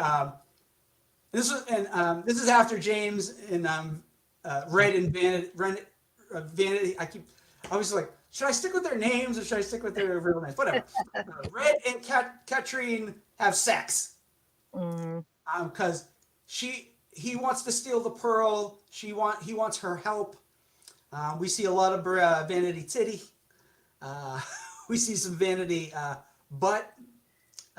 We see just about all of Vanity, except yeah, exactly. We don't see as much as her butt as we saw in Van Haitian Psycho remake, but Oh yeah. every time someone watches that movie, they always make a joke about that. Anyway, Well, since we're talking about Vanity, I gotta ask TJ this: is it just me, or is Vanity one of those people that got hotter the older she got, or maybe she had some work done or something? Because yeah, I don't know. She was hot when she was with Prince, and I think and she was in Terror Train. She played one of the friends on Terror Train when she was pretty young. Because she Terror was Train was like like 1980. when she was with Prince. She sort of got a lot skinnier, I think. Mm, And not that she had baby fat, but her face was more filled out, I think, when she was a little bit younger. And then so hmm she got really skinny, and then she filled out in other places. Yeah, evidently She so. always sort of was endowed. I think in Terror Train, she was pretty. Yeah. They had her in that Cleopatra I outfit. think it was Steve that tried to tell me that that was not Vanity in that role. I said, that is Vanity. It's in the I'm credits. telling you. But yeah, so and they're like, all right, we're gonna steal the pearl, um, and then the thing the war breaks out or whatever. Um, Duval's like, all right, you take Katrine, you get out of here with the whatever the rebels or whatever, and you'll be safe. I'll just stay behind because I'm old and sick, and he's basically giving her to James Raymar's character. Um, so hmm I'm like, okay, that's a little, okay, sure. I mean, he's already having an affair with her, and Duval obviously kind of we find out Duval knew everything. Duval's basically going to take in all the money and the pearl and is going to leave. Red confronts Duval, isn't going to let him get away with the pearl, and Duval keeps saying, he's like, well, give me the pearl, and Duval's like, I can't get my hands on it, and he keeps saying that in the episode. He ends up shooting Duval. He dumps out his duffel bag, trying to find the pearl. The pearl's not there. but he finds these little balloons, and he's like, "Oh, that's what he means by he can't get his hands on the pearl because he has put the pearl in the balloon and swallowed the balloon." So yeah, so Red and Katrine start gutting him and looking for the pearl. There's a lot of coughing and almost throwing up because there's blood, and I'm sure it smells because the intestines opened up. And so there's intestines and blood and stuff all over the place. It's very gory. Um, Rayma has to squeeze the pearl out of one of the intestines. It's like falls out of the intestine. And he's just like disgusted with it. So he's like, I have the pearl now. We can go sell it and whatever. And like, but everybody in this episode has an ulterior motive. And her Yes, they ulterior do. motive is she ain't sharing no pearl with him. But she doesn't have time to kill him because Whoopi Goldberg knocks her over the head and kills her. Mm-hmm. And she's like, see, I've been here to protect you all this time, and I told you to watch out for her. So she's like, I'll lead you out of here to safety because, she wants to take care of him. They're traveling through the jungle.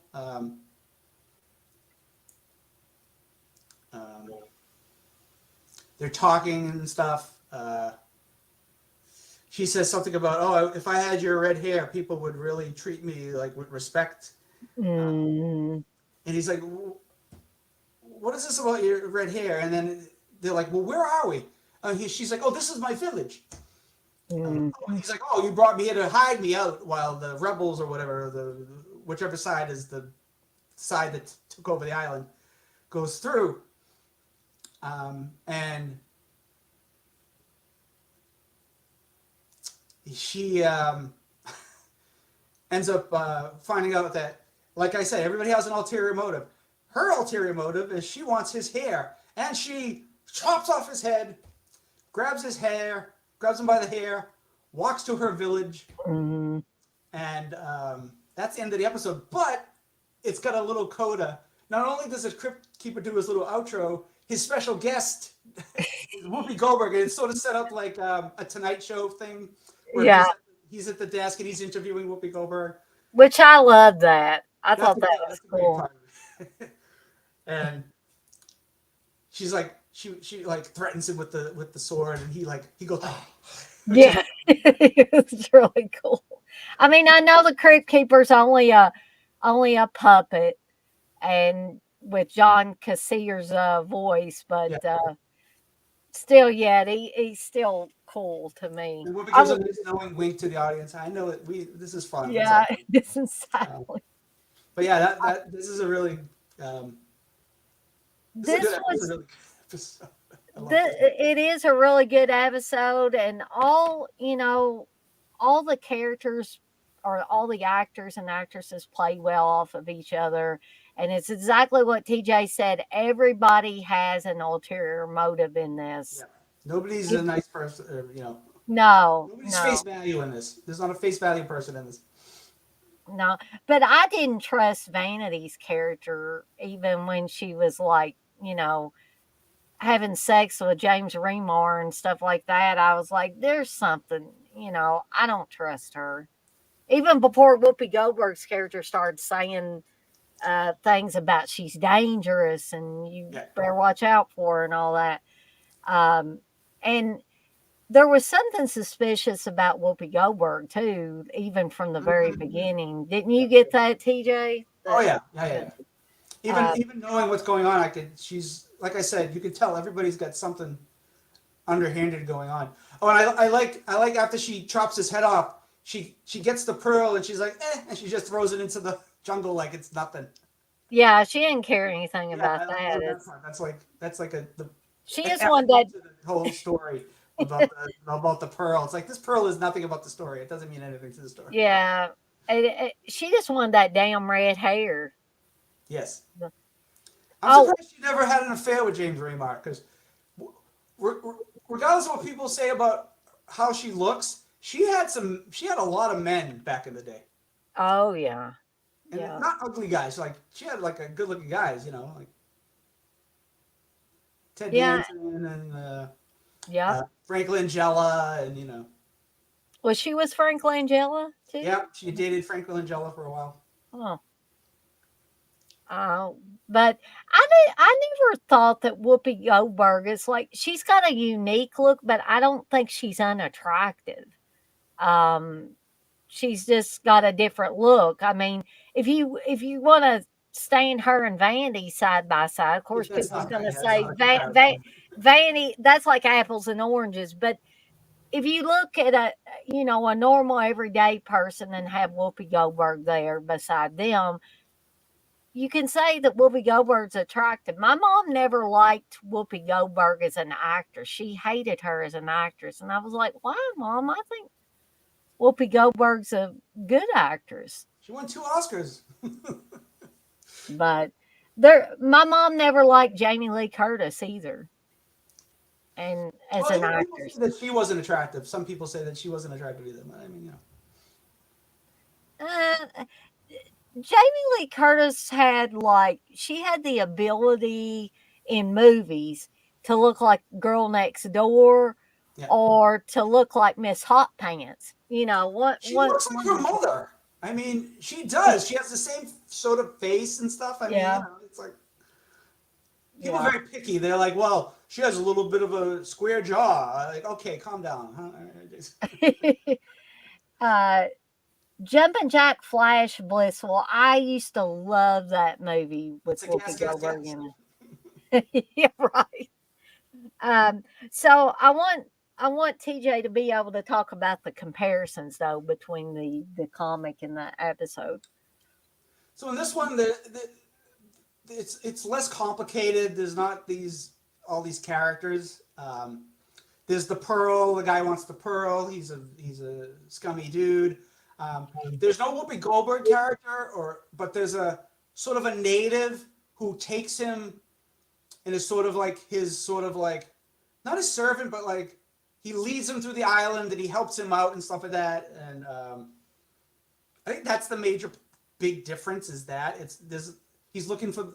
I think it's looking for the Pearl, and it's sort of the same ending where he thinks he's taking to his village for safety, but he's actually taking him there because he also wants. There's the whole red hair situation. So I think that's the big difference. Is it's less complicated. Hmm.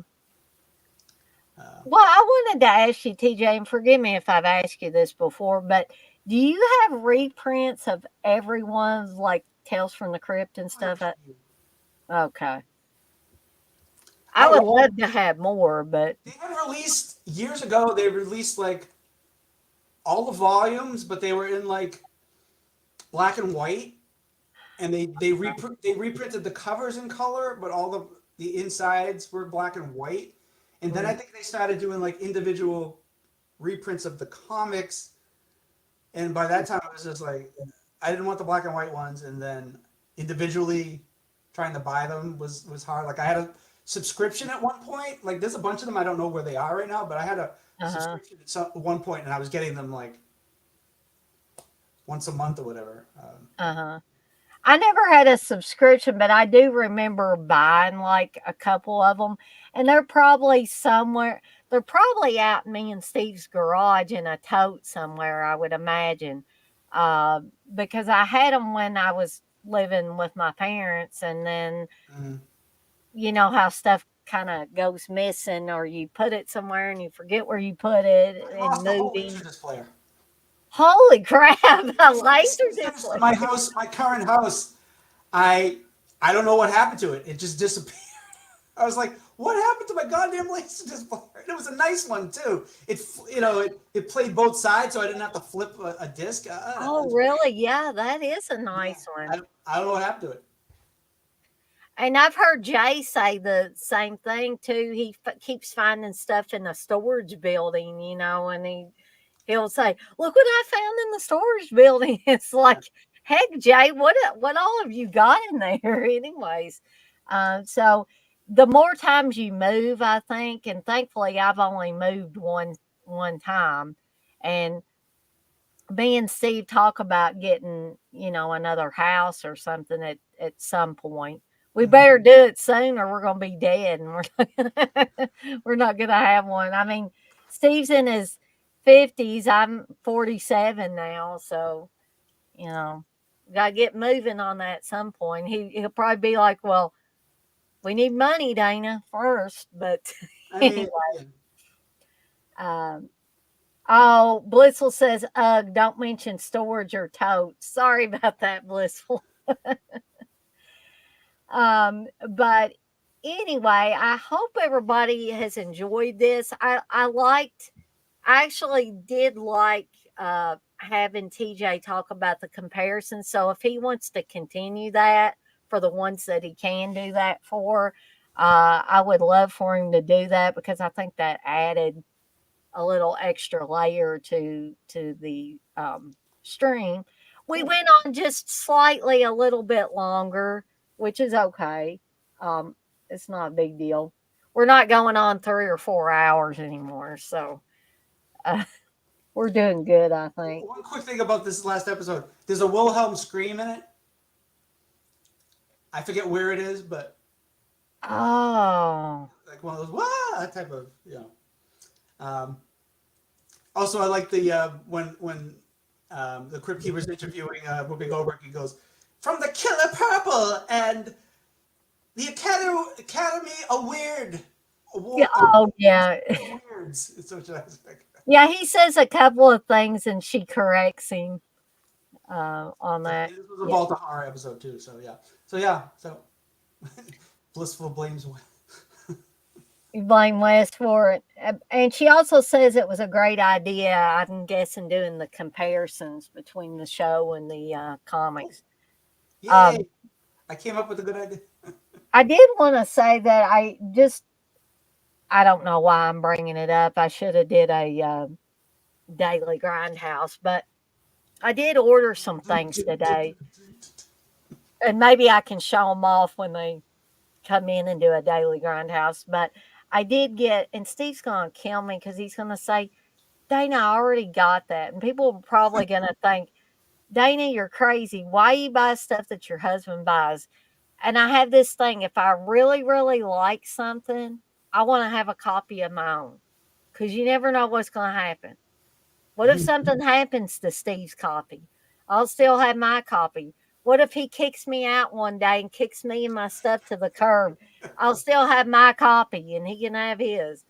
You know, I may be talking out of the side of my mouth on that stuff, but anyway, I got Mark of the Devil 4K ordered, and people are probably saying, "Good God, why do you want the 4K of Mark of the Devil?" Roof, roof. I said Mark, not Bark. No.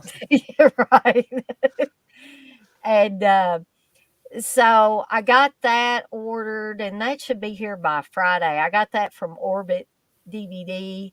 And then I also got Next of Kin, which is that Australian movie with the guy from Wolf Creek and Wolf Creek 2 in it. And he's very young in it. Doesn't look anything really like he does in Wolf Creek, of course.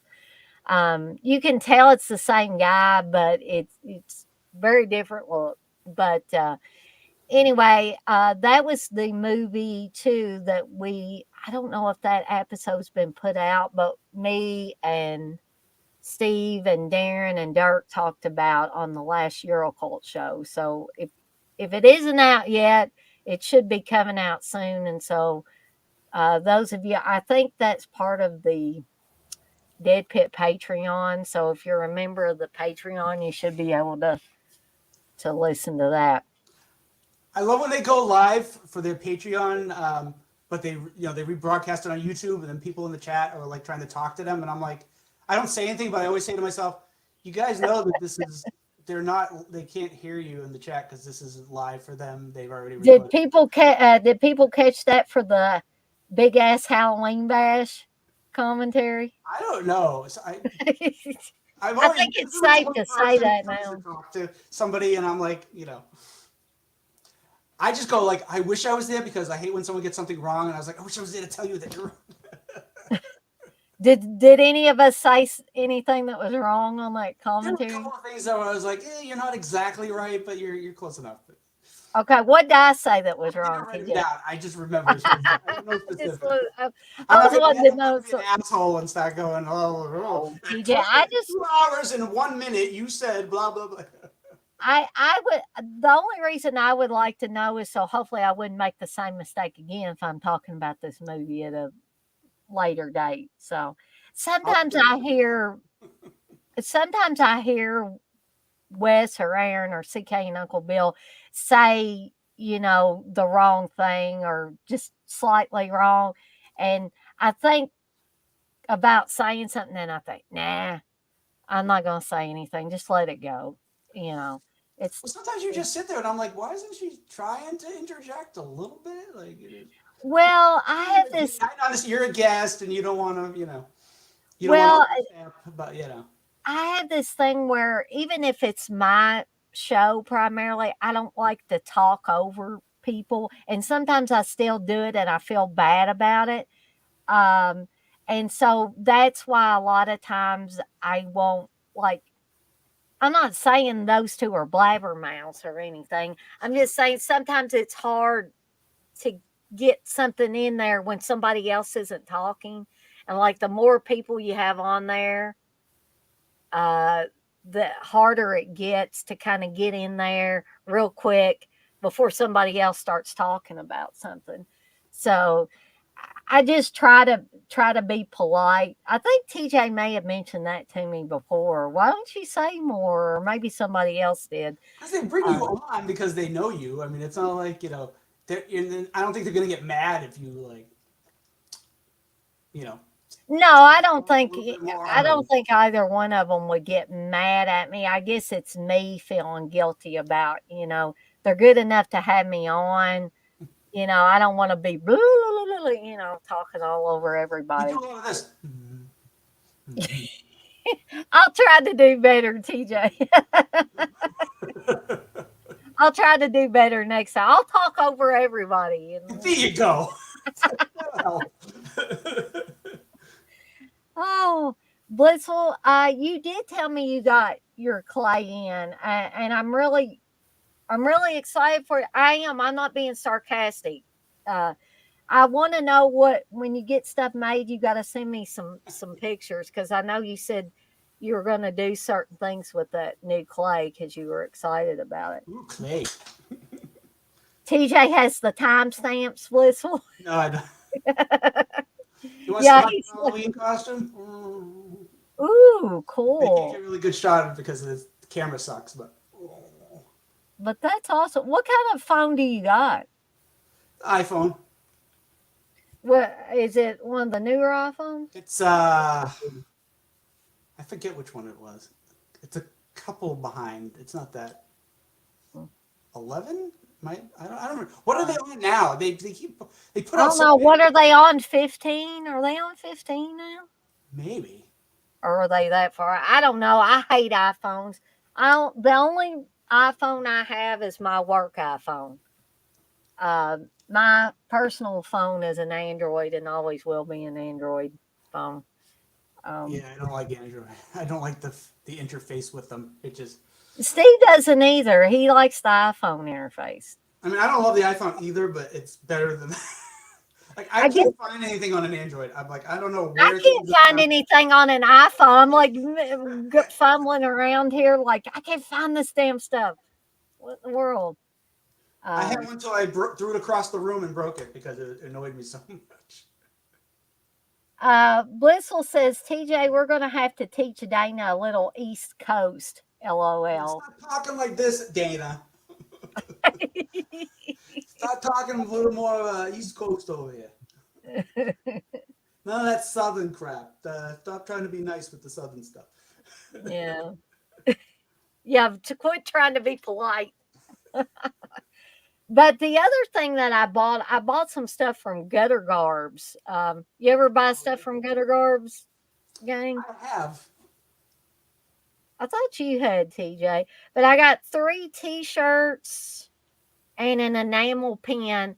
And I don't get enamel pens very often because what are you going to do with them? Like, you can put them on stuff. Oh, yeah, that's a cool one, TJ. I got all three of them. I got the old witch. Oh, neat. And I got the. That's why I'm the safekeeper because it's a joke. Gotcha. Instead of the We're crypt keeper, all you're the the safe crypt, the keeper. safes. Yeah. But I did get, I did get a enamel pin a while back from Gooder Garbs for happy birthday to I have me, that but one. this time I got one of Ash from Army of Darkness. It's just his head. So I'll have that one coming in, and then I got 3 shirts. Steve's gonna kill me. He's gonna say, "You got 3 shirts from the." You can So just get a raise. Come on, you can spend a little bit. so I got a Evil Dead 2 one, a Halloween one, and a Black Christmas one, which they just put some Black Christmas ones out. So I'm looking forward to getting those too. T Fury had a sale, so I got like some Halloween shirts that I wanted that I'm for next year. Um, there's one with Homer and Bart. I forget who they're as it's the strangling Bart, but like I Oh forget. yeah.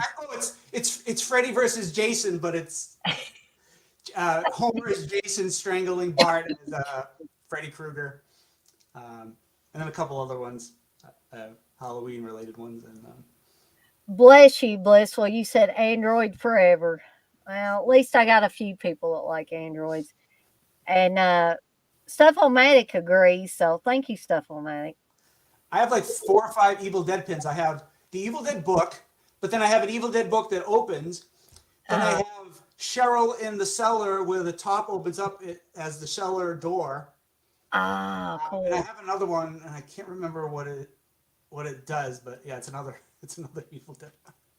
Uh, I guess Blissful has never heard of gutter guard. She said, I never heard of that. I thought you bought some corsets. No, nobody wants me to buy any corsets, Blissful. Trust me. My was it own medieval husband times? probably doesn't want that. Um, Wear yeah, Stuff-O-Matic. I think Apple is cumbersome to me too. Um, You can wear a corset when you watch Mark of the Devil. I could, yeah, but I probably won't. More than likely, I won't. You can make tongue sandwiches while you watch when you watch the. Yeah, especially that one scene.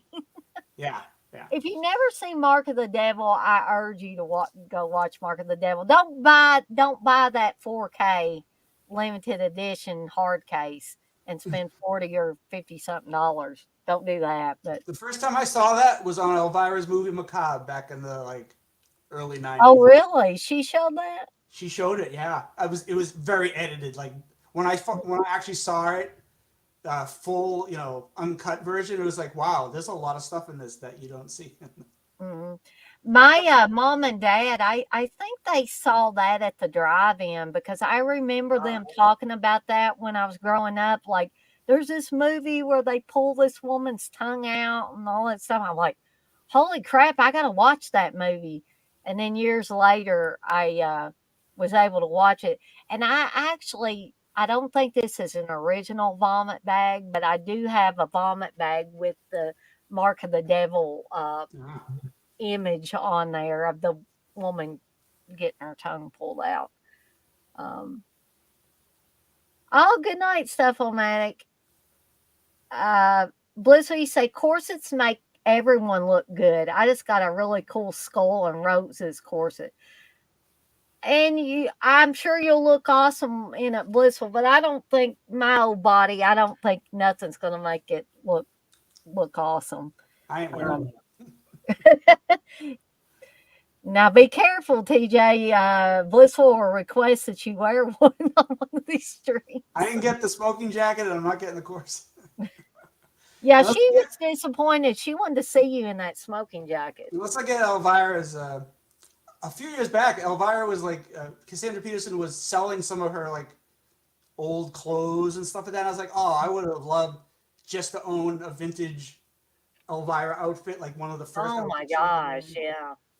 So did you see they put up on auction they found Freddy's glove from the first Nightmare on Elm They Street. found the original one? They found the original. The metal part is intact. The actual glove over years had disintegrated or whatever. So, but the metal part is auctioned is being auctioned off. I think it's already at like a starting bid of like $100,000. So I was gonna ask how I don't much it think was Sean going Clark for. is going to get this one unless he has more money than I think he might have.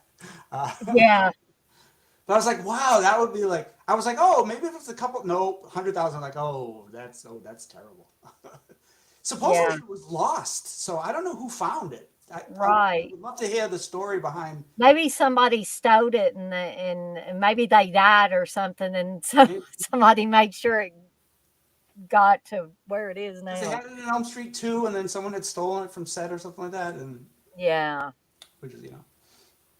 But guys and gals, I want to remind you that tomorrow night, starting at 7 p.m. Eastern time, because we can't do a midday with Dana and Jay Friday, we're going to be doing a evening edition with Dana and Jay. We're going to do a second part to our music and bands show. So me and Jay will be on here showing off more, albums and CDs and telling stories and all that stuff till Dana passes out if she's oh, is that an original, TJ? Yeah, somebody gave this to me a while back. Yeah, Oh, I'd love to have that. it's too bad they're all dead. Yeah, unfortunately. Uh, Super Batman Nerd, you say I've seen some Evil Dead T-shirts that I wanted to order for you, Dana. Oh well, Super Batman Nerd, you don't have to do that. or but post box or PO boxes. actually, I usually get the mail at the house, so I could give people my mail. But I'm kind of scared. Not really for Super Batman Nerd, but I'm kind of scared to just put my mailing address out there. Might get a box full of dead kittens or something. I Oh don't want God. to. I don't want to. Put myself in. You know, or a box full of dildos, or you don't know. People are crazy. People are Oh, crazy I anymore. know, but uh, Thank you, Bliss. Will you say another great live, Dana and TJ? Um, Also, I've got a couple of watch alongs coming up uh, this weekend. I'm trying not to pull my inkjet printer off that I had to get because my laser printer died not mm, very long ago. Um, But let's see, we've got Maniac. That's the original Joe Spinell classic, where Tom Savini gets to blow his own head off. Uh, we're going to be doing that on Saturday, starting at seven p.m. Eastern time. Followed on Sunday with Blues Brothers with Dan Aykroyd and John Belushi. So, not we got a horrific movie on Saturday and a comedic movie on Sunday. we're on a Uh, mission from God. yeah, exactly. And November 18th, Saturday, November 18th, will be Home Sweet Home. Uh, Ah, the I want Yeah, that to be on 4K. When's that coming on 4K? I don't know. Oh, I think I might be going to see Thanksgiving next week too. Oh, I love to hear how that is. I want to go see that too, but I don't know if. First of all, is it showing in very many theaters, I don't know what the TJ? release is on that, because it's like only in theaters because they won't do it streaming. So Right. I don't know yet. And then Sunday, November 19th will be Home for the Holidays. Not Home for the Holidays, the horror movie with Sally Field in it, Yeah. but Home for the Holidays with Holly Hunter and Robert Downey Jr. in it, and Charles Durning as well, and a bunch of other people in there that I'm forgetting at the moment, but I'll remember it. But it's become one of my favorite Thanksgiving films, along with Planes, Trains, and Automobiles, and Blood Rage. Oh, But Dan, you and your ever decreasing memory. Oh, I love that movie. That's a great movie. It's not a good movie. It's a great bad movie. right. So I got all that coming up really soon. If I don't die of this, whatever this is I have, I will be doing all of those things upcoming. That's coming at the beginning of next year, I think. The Trick or Treat. The trick or treat from Yeah. You have to, '86. Yeah. I don't know why they're waiting till next year, but whatever. Well, hey, since Super Batman brought trick or treat, here's what I'm pissed about. Did TerraVision or did TerraVision not say they were going to bring out Rocktober Blood on Blu-ray? Did they? If you go and look it up online, people were talking about them bringing it up, and I was under the impression they were going to bring it up during the 13 weeks of Halloween. Well, we're after Halloween now, and they still ain't brought that freaking movie out yet. So I don't know what the deal is. And nobody seems to be complaining except me because I went on like Blu-ray.com where people were announcing it and talking about it and going crazy over it, saying it was going to be a first day buy for them, Yeah. and and nobody's complaining that isn't out yet. And I know Planet CHH on YouTube, when he heard about it, he did a big video on it announcing it. So I don't know what the deal is. Does anybody in here tonight know what the deal is? Have they heard anything? Like, did somebody drop the ball on that? Or, because I'm kind of pissed over that. And it may still come out, but it's like, don't tease us like that.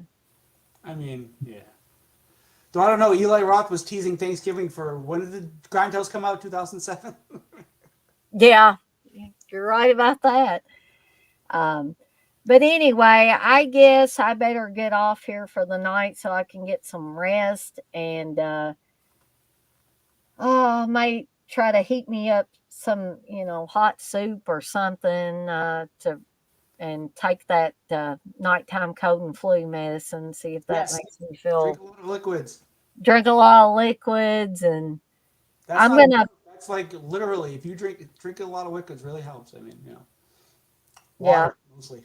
Water, tea, I've got some tea. I can beer won't get help, some. or wine.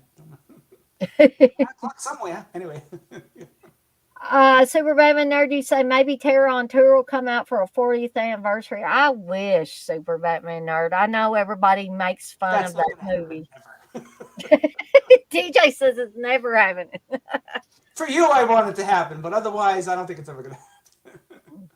Yeah, I mean, I'd settle for just a small release. They don't have to like put out a limited edition with lenticular cover and all that jazz. They don't have to make it in 3D. Just put the damn movie out. That's all I want. Um, but I guess I'll hold out hope until I'm dead, and then I won't care anymore whether Terror on Tour comes out or not. But anyway, I'm gonna skedaddle on out of here for the night and let TJ skedaddle on out of here for the night as well. Bye, But I gang. want I want to thank TJ for being on here with me again for Thank yet you. another episode discussion for Tales from the Crypt. Hopefully, we'll be back next Wednesday talking about part two of the season three episodes. And thank you, chat. We had quite a few people in here at all times, TJ, once we got started. So it's been Yeah, a it's pretty pretty cool. good crowd in here, It's uh, pretty cool. even with the fart jar talk. And like, I looked that up, and evidently people are selling their farts in a jar. It's like, that's disgusting to me. That is something I do not want. Somebody was selling them for $1,000. Their farts in a jar for $1,000. Give me the $1,000. I'll fart in my own jar. Yeah, that's right. If you want farts, just make your own. Eat a bunch of beans or something. Yeah, there we go. But anyway, we're out of here for the night, guys and gals. Good night, TJ. Good All right, night, peace chat. out. I'll see y'all next time.